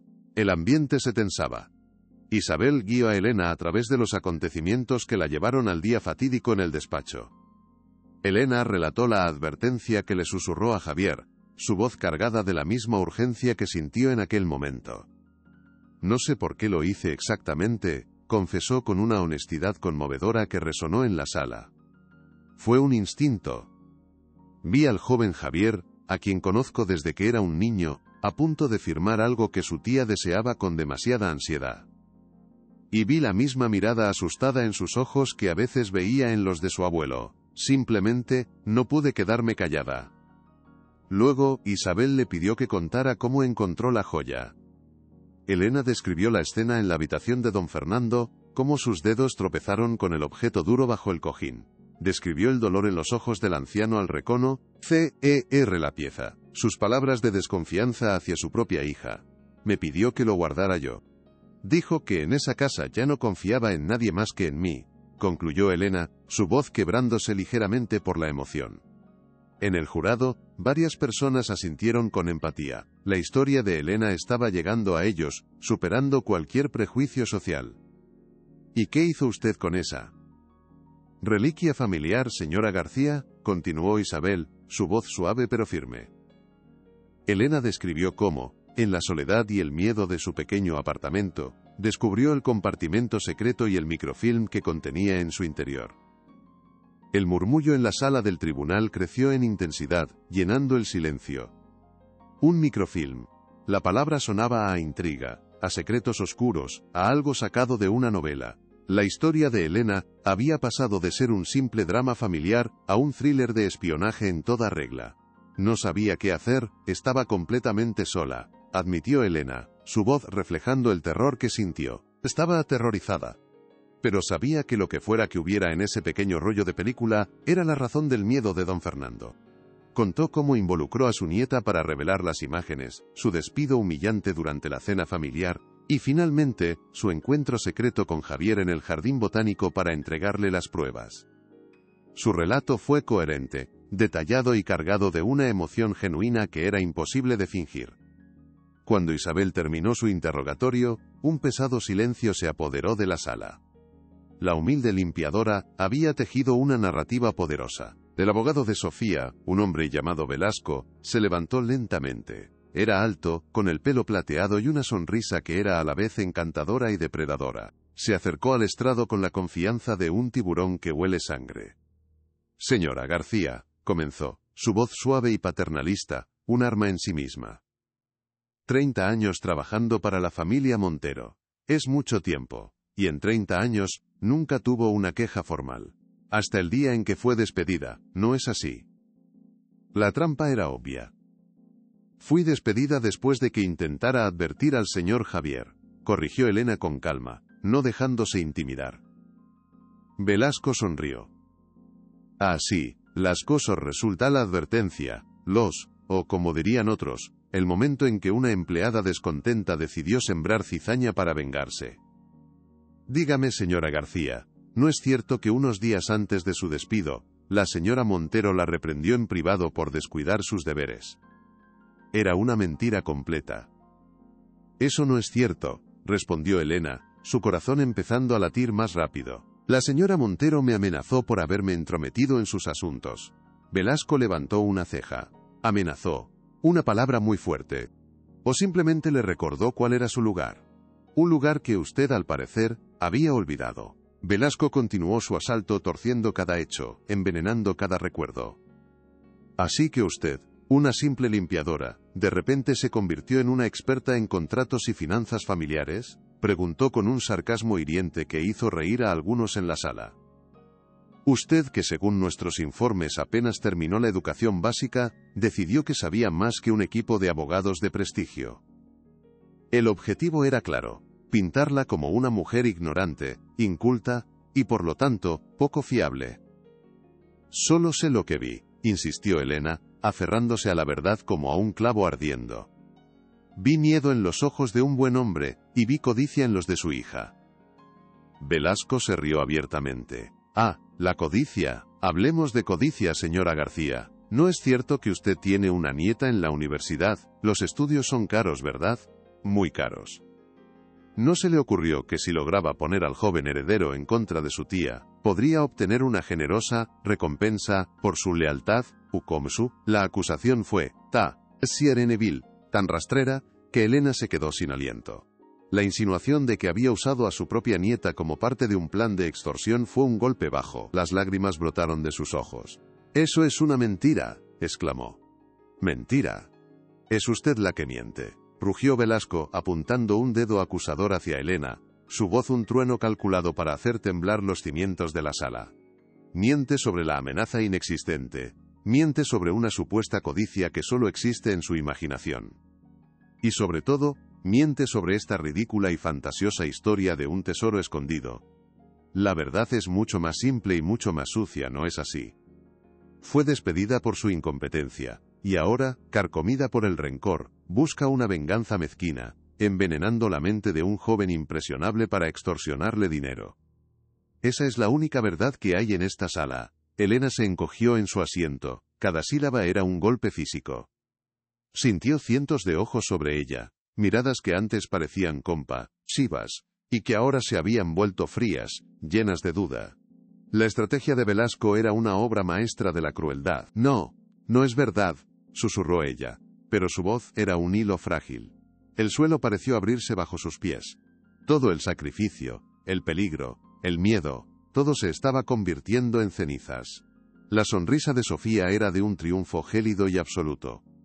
«La he subestimado», pensó Sofía, «pero no deja de ser una simple sirvienta. Y las sirvientas siempre pierden». Velasco continuó su asalto sin piedad, paseándose frente al estrado como un depredador que saborea su victoria. «Nos pide que creamos que don Fernando, un hombre de negocios legendario, en lugar de utilizar una caja fuerte, un notario o una bóveda bancaria, decidió esconder la supuesta prueba de un fraude masivo. debajo del cojín de un viejo sillón, y que se lo confió a usted la mujer que limpia el polvo. La lógica de su argumento era brutalmente efectiva, retorciendo la verdad de Elena hasta convertirla en una historia absurda, el desvarío de una mente simple. Es la verdad, insistió Elena, pero sus propias palabras sonaban huecas en sus oídos, carentes de convicción. Estaba agotada, humillada, completamente rota, las lágrimas corrían por sus mejillas sin que pudiera detenerlas. Se sentía completamente sola, expuesta bajo las luces despiadadas de la sala, su vida reducida a la caricatura cruel que Velasco estaba pintando. Vio el rostro pálido y tenso de Javier, y sintió una punzada de culpa que le cortó la respiración. Le he fallado miserablemente, pensó, y ese dolor era más agudo que cualquier insulto. Lo he arrastrado a este infierno solo para que me destruyan. Debería haberme quedado callada. El abogado de Sofía no le dio tregua, continuando su ataque con una crueldad calculada. Señora García, ¿no es cierto que en los últimos años ha acumulado algunas deudas? Pequeñas, por supuesto. Una factura de teléfono impagada aquí, un recibo de la luz retrasado allá. Nada grave, pero suficiente para crear presión, ¿verdad? Sacó unos papeles de su maletín, agitándolos como un trofeo. Eran los registros privados de Elena, sus pequeñas dificultades financieras expuestas para que todos las juzgaran. Una mujer desesperada hace cosas desesperadas, ¿no es así? Luego su ataque se volvió aún más personal. Proyectó una fotografía en la gran pantalla. Era la modesta casa de Elena. Compárenlo con la mansión Montero, anunció. ¿No creen que es comprensible que alguien que vive aquí sienta resentimiento hacia quienes viven allí? La táctica era sucia, clasista y terriblemente efectiva. Elena sintió que se ahogaba en la vergüenza, no por su hogar, sino por cómo se usaba para destruirla. Miró a Sofía, que la observaba con un desdén absoluto, como a un insecto. En ese momento, Elena comprendió la profundidad del odio de Sofía. Para ella, no soy una persona. Soy solo parte de la limpieza, pensó, una realización devastadora. Bajó la cabeza, derrotada. No tengo más preguntas para esta testigo, señoría, dijo Velasco, la palabra testigo cargada de un desprecio infinito. Se sentó, satisfecho, dejando a Elena sola en el estrado, una figura rota y expuesta. La jueza miró a Isabel. ¿Redirección? Isabel se levantó lentamente, su calma un marcado contraste con el caos emocional que la precedió. La sala contuvo la respiración. El caso parecía perdido. Se acercó a Elena con una serenidad que parecía casi sobrenatural. Elena, dijo en voz baja y clara, usando su nombre de pila por primera vez, un ancla en la tormenta. Mírame, por favor. Elena levantó la vista con esfuerzo, sus ojos nublados por las lágrimas. El señor Velasco ha intentado pintar un cuadro de ti.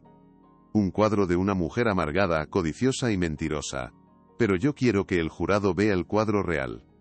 Quiero que vean a la mujer que cuidó de un niño pequeño cuando sus padres murieron. Quiero que vean a la mujer que le preparaba el chocolate caliente a Javier cuando y, con acento agudo, pesadillas. ¿Es esa la mujer que tenemos hoy aquí? La voz de Isabel era un bálsamo, una mano extendida en la más profunda oscuridad. Elena asintió en silencio, incapaz de articular palabra. Una pequeña y temblorosa chispa de esperanza se encendió. Isabel caminó hacia el centro de la sala, su mirada recorriendo a cada miembro del jurado, pero sus palabras eran para Elena, diseñadas para devolverle la fuerza que le habían arrebatado. El señor Velasco habla de dinero y de resentimiento, pero yo creo que esta historia trata de algo mucho más simple y, a la vez, infinitamente más poderoso. Trata de la lealtad. Y trata del amor. Hizo una pausa dramática, dejando que las palabras calaran hondo en el silencio del tribunal. Elena, cuando le susurraste esas palabras a Javier en el despacho, en ese momento de puro terror, ¿pensabas en dinero? ¿Pensabas en venganza? Elena negó con la cabeza, esta vez con más firmeza, sintiendo cómo su columna vertebral se enderezaba un poco. No, dijo, su voz, recuperando un atisbo de su antigua fuerza. Solo pensaba en protegerlo, como siempre he hecho desde que era un niño. Isabel le dedicó una sonrisa suave y cómplice. Exacto.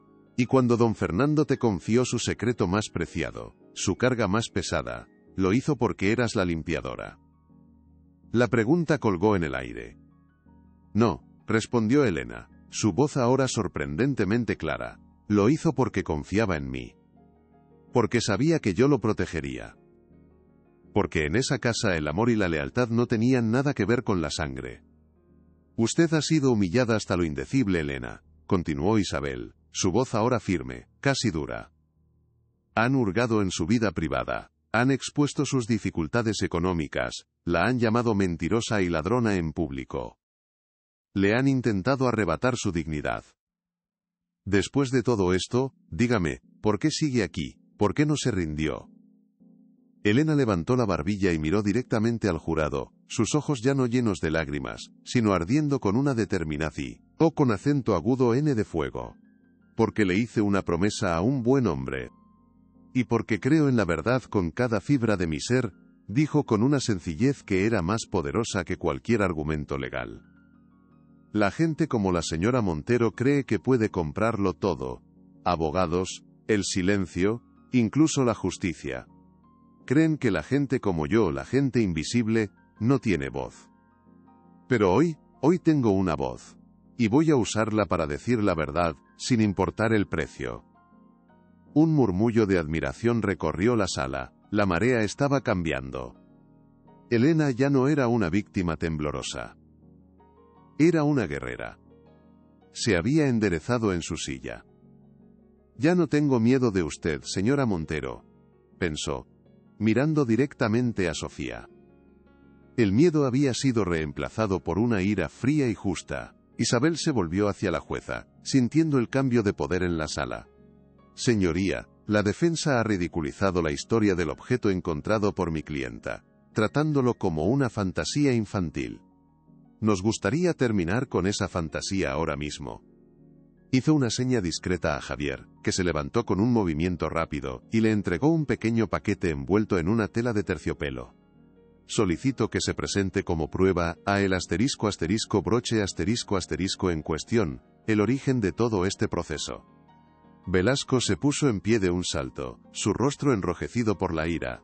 Objeción, esto es un circo, es irrelevante y una completa pérdida de tiempo. La jueza lo miró con severidad por encima de sus gafas, su paciencia claramente agotada. El testigo ha basado gran parte de su testimonio en este objeto, señor Velasco, un testimonio que usted ha intentado desacreditar. Quiero verlo. Objeción denegada. Proceda, letrada. El corazón de Elena latía con una fuerza desbocada. Un tambor en el silencio irritante. Era el momento de la verdad.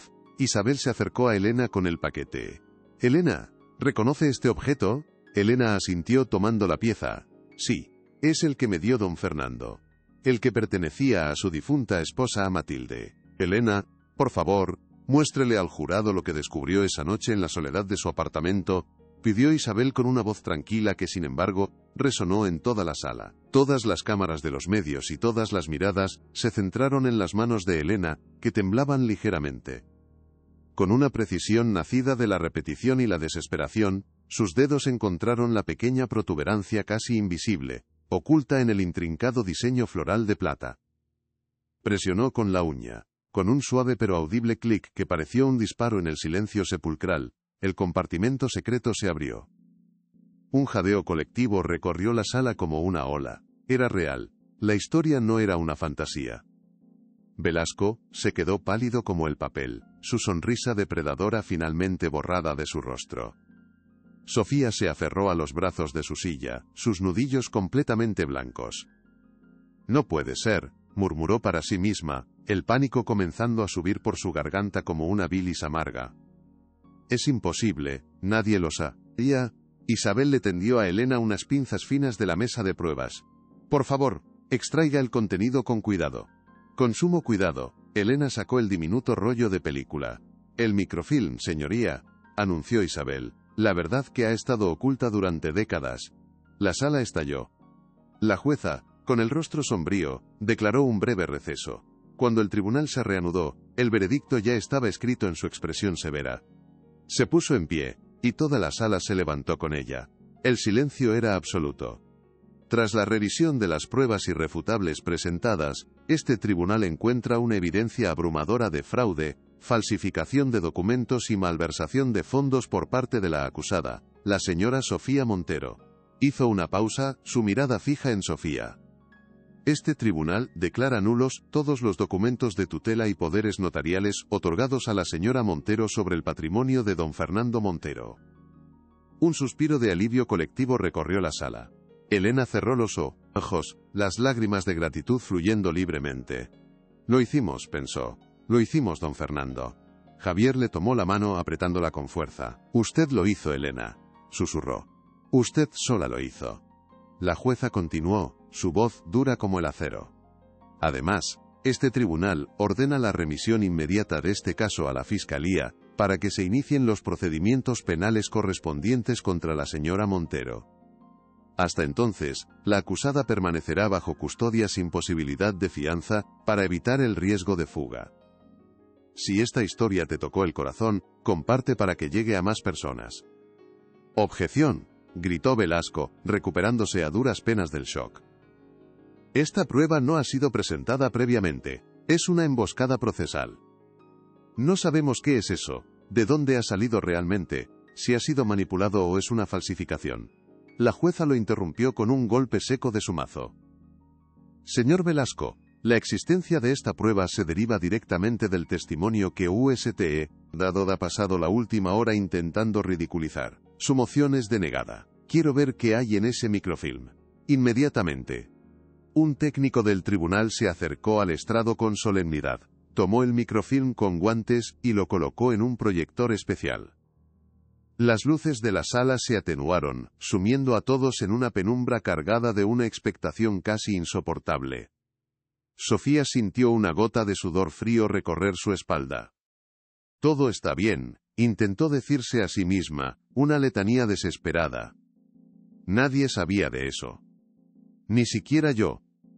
Debe ser una falsificación, una trampa. Pero el pánico era una bestia incontrolable, que la devoraba por dentro. Sabía que su mundo, construido sobre una montaña de mentiras y crueldad, estaba a punto de derrumbarse. Y todo por culpa de una limpiadora insignificante. El odio que sentía hacia Elena en ese momento era tan intenso que era casi físico. La primera imagen apareció en la pantalla, nítida y clara. Era la página de un testamento con la firma elegante de Matilde Montero. Isabel explicó. Este es el verdadero testamento de la esposa de don Fernando. En él, dejaba la mitad de su fortuna personal a una fundación benéfica para niños huérfanos y la otra mitad a su esposo, con una cláusula que estipulaba que, a su muerte, pasaría íntegramente a su nieto, Javier. La imagen cambió, mostrando la misma página pero con una firma torpe. Y continuó Isabel, su voz resonando con el peso de la verdad, es el testamento falsificado que la señora Sofía Montero presentó ante el notario. Un murmullo de indignación recorrió la sala. Las imágenes siguieron apareciendo. Un informe médico, firmado por un doctor que había fallecido 5 años antes de la fecha del documento, declarando a don Fernando mentalmente incompetente. Cartas falsificadas. Un experto en grafología confirmó que todas las firmas eran falsificaciones evidentes. La evidencia era abrumadora. Sofía no solo había robado a su familia, había construido una prisión de mentiras a su alrededor. Javier miraba la pantalla, no con ira sino con una tristeza profunda. La mujer que lo había criado era una criminal. Finalmente, la última imagen apareció. El golpe de gracia era un extracto bancario que mostraba una transferencia de varios millones de euros desde las cuentas de la Fundación Benéfica de Matilde a una cuenta en un paraíso fiscal a nombre de una empresa fantasma. Una empresa que, como demostró Isabel con otro documento, era propiedad de una única accionista, Sofía Montero. El robo no había sido solo a su familia. Había sido a los niños huérfanos, que su cuñada había querido ayudar. La máscara de compostura de Sofía finalmente se hizo añicos. «¡Mentiras!», gritó, poniéndose en pie, su rostro contraído en una mueca de furia y pánico. «Todo es una farsa. Esa mujer lo ha inventado todo. Es una conspiración para destruirme». Su voz era aguda, histérica, despojada de toda su elegancia calculada. Era el chillido de un animal acorralado. Pero nadie la escuchaba. Todos los ojos estaban fijos en la pantalla, en la prueba fría y silenciosa de su crimen. La jueza golpeó el mazo una y otra vez. Z. Señora Montero, siéntese y guarde silencio o la haré desalojar de la sala. Velasco, el gran orador, el depredador legal, se quedó completamente sin palabras. Su rostro una máscara de incredulidad y derrota. La jueza, con el rostro sombrío, declaró un breve receso. Cuando el tribunal se reanudó, el veredicto ya estaba escrito en su expresión severa. Se puso en pie, y toda la sala se levantó con ella. El silencio era absoluto. Tras la revisión de las pruebas irrefutables presentadas, este tribunal encuentra una evidencia abrumadora de fraude, falsificación de documentos y malversación de fondos por parte de la acusada, la señora Sofía Montero. Hizo una pausa, su mirada fija en Sofía. Este tribunal declara nulos todos los documentos de tutela y poderes notariales otorgados a la señora Montero sobre el patrimonio de don Fernando Montero. Un suspiro de alivio colectivo recorrió la sala. Elena cerró los ojos, las lágrimas de gratitud fluyendo libremente. Lo hicimos, pensó. Hicimos, don Fernando. Javier le tomó la mano, apretándola con fuerza. Usted lo hizo, Elena, susurró. Usted sola lo hizo. La jueza continuó, su voz dura como el acero. Además, este tribunal ordena la remisión inmediata de este caso a la Fiscalía, para que se inicien los procedimientos penales correspondientes contra la señora Montero. Hasta entonces, la acusada permanecerá bajo custodia sin posibilidad de fianza para evitar el riesgo de fuga. Dos alguaciles se acercaron a Sofía, que se había desplomado en su silla, su rostro una máscara vacía de shock. Señora Montero, por favor acompáñenos, dijo uno de ellos en voz baja. Ella no reaccionó, completamente rota. El poder, la elegancia, la arrogancia, todo había desaparecido, dejando solo a una mujer vacía y derrotada.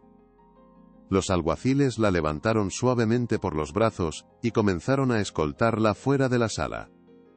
Mientras pasaba junto a Elena, sus miradas se cruzaron por última vez. En los ojos de Sofía ya no había odio, ni de S-D-E con acento agudo N. Solo un vacío infinito, la nada de una vida construida sobre la mentira y la codicia. Elena no sintió triunfo, ni alegría. Solo una profunda y abrumadora piedad por la cáscara vacía en la que se había convertido esa mujer. La justicia había llegado, pero su precio había sido la destrucción de una familia, la exposición de una herida purulenta que llevaba años supurando en secreto. Mientras las pesadas puertas se cerraban tras Sofía, llevándose el eco de los flashes de las cámaras, una nueva era comenzaba para la familia Montero. Una era construida, por primera vez en mucho tiempo, sobre la sólida roca de la verdad. El testimonio de la señora Elena García, continuó la jueza, su voz llenando el ahora silencioso tribunal, ha sido un ejemplo de valentía e integridad cívica. Este tribunal quiere expresar su profundo reconocimiento por su coraje, al enfrentarse a un poder inmenso para sacar a la luz la verdad. Se dirigió directamente a Elena, y por primera vez, una sonrisa cálida iluminó su rostro habitualmente severo. Usted, señora, es un recordatorio para todos nosotros de que la justicia no reside en la riqueza o el estatus, sino en la decencia y la verdad inquebrantable de una buena persona. Gracias. Esas palabras, pronunciadas ante un tribunal abarrotado, fueron la verdadera victoria para Elena. No era el dinero, no era la caída de Sofía. Era la restauración de su honor, la validación de su dignidad, la confirmación de que su vida, aunque humilde, tenía un valor inmenso. Sintió que un peso que había llevado durante meses se levantaba de sus hombros. Volvió a ser ella misma, Elena García, una mujer honrada. Los aplausos estallaron en la sala, espontáneos y sinceros, una ovación atronadora para la heroína más improbable. Javier la abrazó, un gesto lleno de gratitud y un profundo afecto filial. El impacto del veredicto se extendió como una onda expansiva. Los periódicos y noticieros que habían seguido la narrativa de Sofía, se apresuraron a cambiar de rumbo, aclamando la historia de David contra Goliat, la limpiadora que derribó un imperio. El nombre de Elena García estaba en boca de todos como un símbolo de la integridad de la gente común. El caso se convirtió en una leyenda urbana sobre cómo la verdad siempre encuentra la manera de salir. Para la élite, fue un recordatorio escalofriante de que los muros de sus mansiones no eran tan impenetrables como creían. Además, el tribunal ordenó una investigación sobre el bufete de Velasco, sospechoso de complicidad en el encubrimiento. El escándalo sacudió los cimientos del mundo legal de Madrid. Velasco, que había intentado destruir a Elena, se encontró en el centro de una investigación que amenazaba con acabar con su carrera. La caída de los poderosos arrastró a sus cómplices. El caso Montero se convirtió en un punto de inflexión, un recordatorio de que nadie, absolutamente nadie, estaba por encima de la ley. Nadie volverá a subestimar a la gente que limpia sus casas, pensó Javier con una sonrisa, leyendo los titulares al día siguiente. Javier fue nombrado tutor legal de su abuelo esa misma tarde. Su primera acción fue correr a la mansión y despedir al personal médico y de seguridad de Sofía. Encontró a don Fernando en su sillón, junto a la ventana, con la mirada perdida. El anciano levantó la vista, confundido. «Javier, ¿qué está pasando?» Javier se arrodilló a su lado, tomando sus manos frágiles. «Se acabó, abuelo. Todo se acabó. Estás a salvo. Sofía ya no puede hacerte daño». Le contó la historia con calma, omitiendo los detalles más sórdidos, hablando del coraje de Elena, de la joya de la abuela, de la verdad. A medida que hablaba, una claridad lenta pero segura comenzó a regresar a los ojos de don Fernando. Una lágrima rodó por su mejilla. «Elena», susurró. Sabía que podía confiar en ella. Es la única que nunca me mintió. Mientras tanto, fuera del tribunal, Javier y Elena salieron por una puerta trasera. «¿Qué hará ahora Elena?», preguntó Javier. Elena se encogió de hombros. «Buscar otro trabajo». Javier sonrió. «No creo que sea necesario. Tengo una oferta para usted. En la junta directiva de la Fundación Montero. La que mi abuela quería crear. Necesito a alguien a mi lado que me recuerde siempre lo que es la verdad». La noticia de la victoria se extendió como un reguero de pólvora. Sara, la nieta de Elena, que había estado esperando nerviosamente fuera del juzgado, corrió a abrazar a su abuela en cuanto la vio salir. «Abuela, lo conseguiste». «Sabía que lo conseguirías», exclamó, llorando y riendo al mismo tiempo, su rostro una mezcla de alivio y orgullo desbordante. «Estoy tan orgullosa de ti». Ver la admiración pura en los ojos de su nieta fue, para Elena, la recompensa final y más preciada, mucho más valiosa que cualquier fortuna. Todo lo que siempre había querido era un futuro mejor para ella. Un mundo donde la justicia no fuera solo una palabra vacía. Y con su acto de valentía, no solo había asegurado el futuro de Sara, sino que le había dado el ejemplo más poderoso de todos. Que una sola persona, armada únicamente con la verdad y su conciencia, puede cambiar el mundo. Se abrazaron con una fuerza que contenía meses de miedo y esperanza en medio del callejón, dos generaciones unidas para siempre por el amor, y un acto de coraje extraordinario.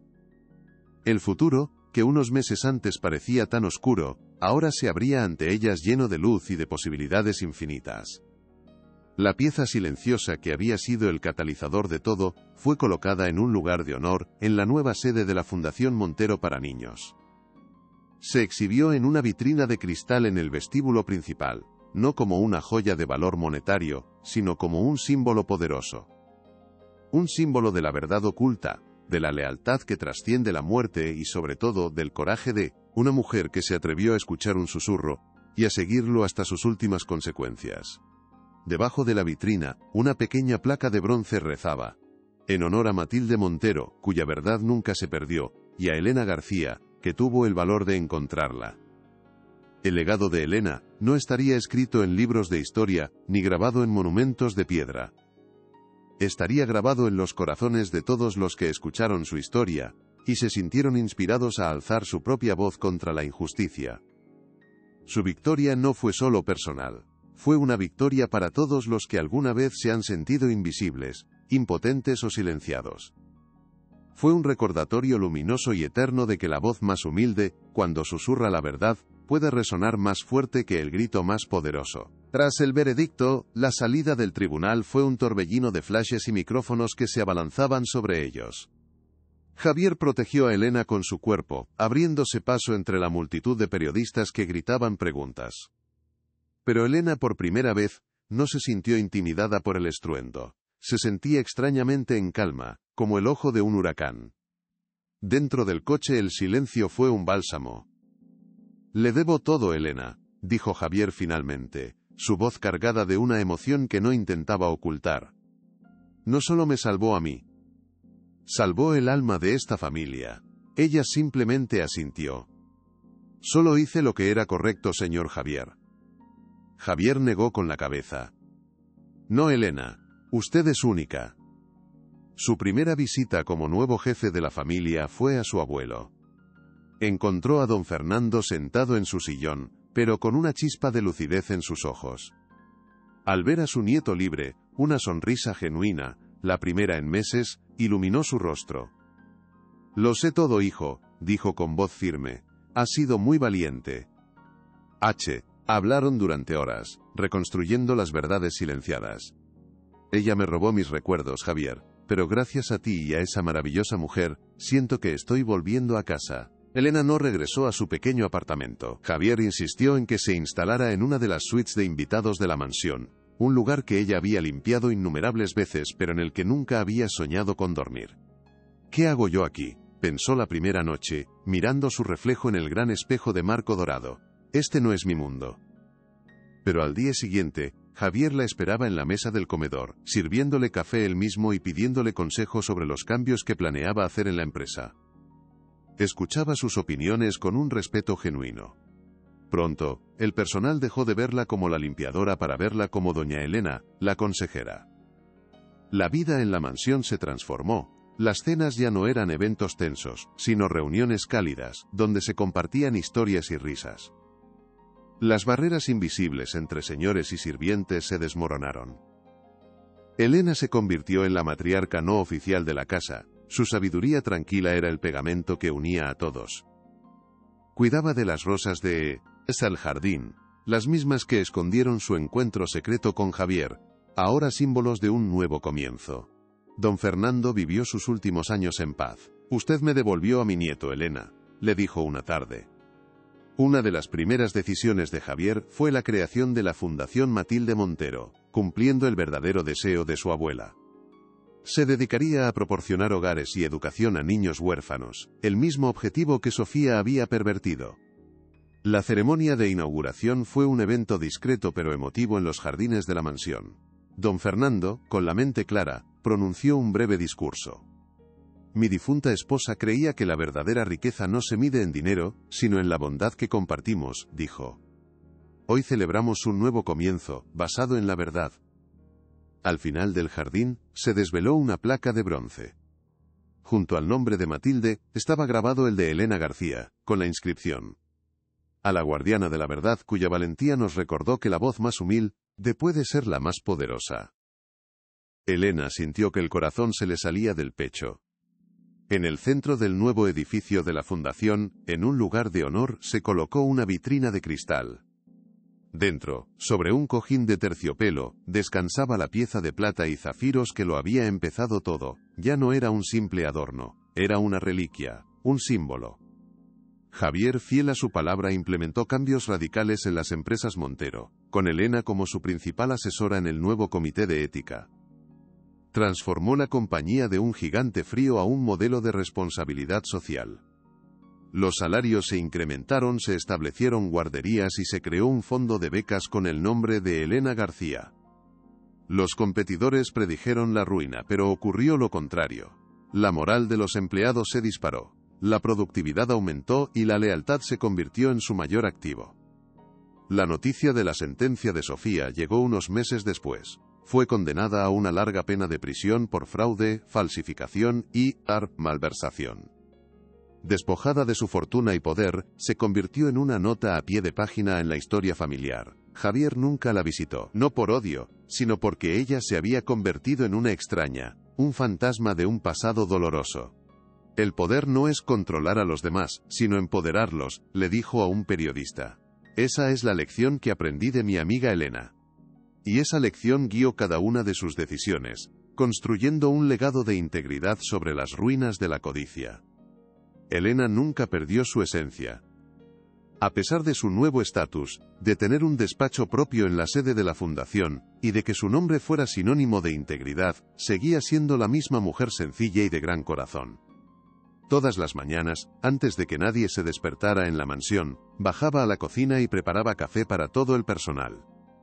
Era su forma de mantenerse conectada con la persona que había sido, un recordatorio de que la dignidad no reside en el título que se ostenta sino en el respeto o en el que se trata a los demás.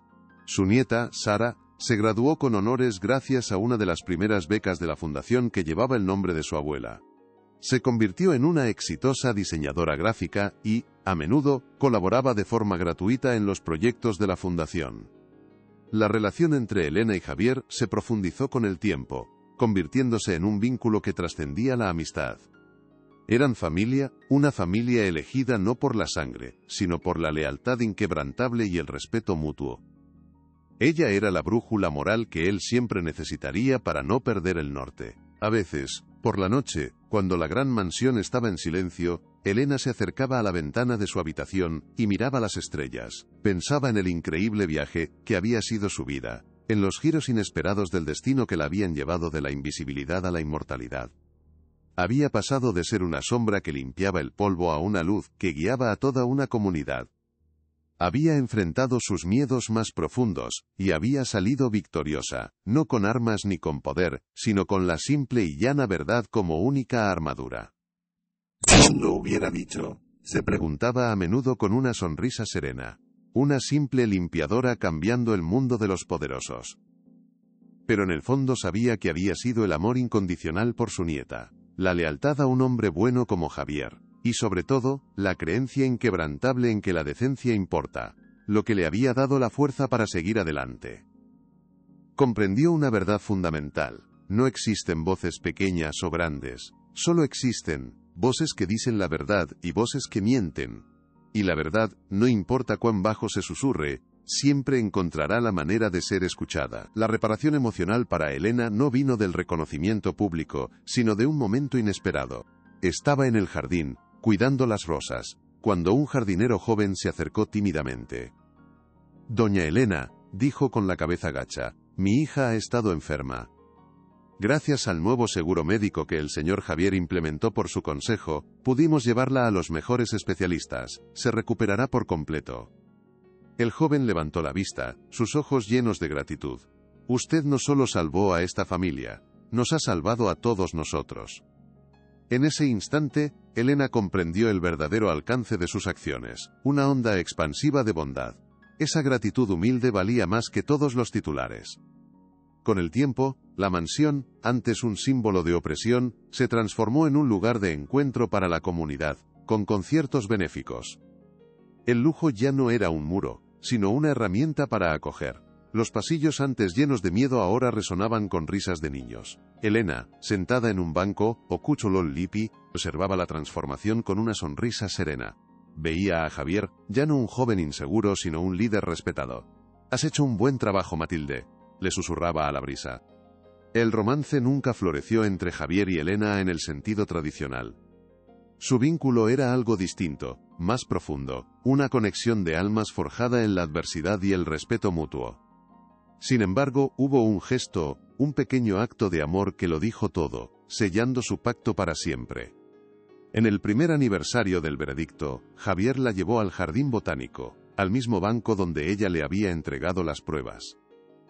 El aire de la tarde era cálido, y el aroma de las flores lo envolvía todo. No dijo nada durante un largo rato, simplemente sacó una pequeña caja de terciopelo de su bolsillo. Dentro no había una joya ostentosa, había una simple llave de plata antigua, elegantemente labrada. «Es la llave de la mansión, Elena», dijo finalmente en voz baja. «Pero no es la llave de una empleada. Es la llave de la dueña, de la casa. Porque este hogar, mi vida, mi futuro, todo te pertenece de alguna manera. Siempre serás la guardiana de esta familia». Elena tomó la llave, sus dedos, rozando los de él, en un contacto que duró una eternidad. Ella no era su esposa ni su madre, pero era más que ambas cosas. Era su ancla, su conciencia. Un día, años después, mientras revisaba las solicitudes para las becas de la fundación, Elena se topó con una carta que la hizo detenerse. Pertenecía a una joven brillante de un barrio humilde que quería estudiar Derecho. La chica no solo adjuntaba sus excelentes calificaciones, sino que también escribía con una pasión conmovedora sobre su verdadera inspiración. No citaba a grandes jueces ni a famosos abogados. Escribía sobre la historia, ya convertida en leyenda, de una mujer normal y corriente, una limpiadora, que se había enfrentado a una de las familias más poderosas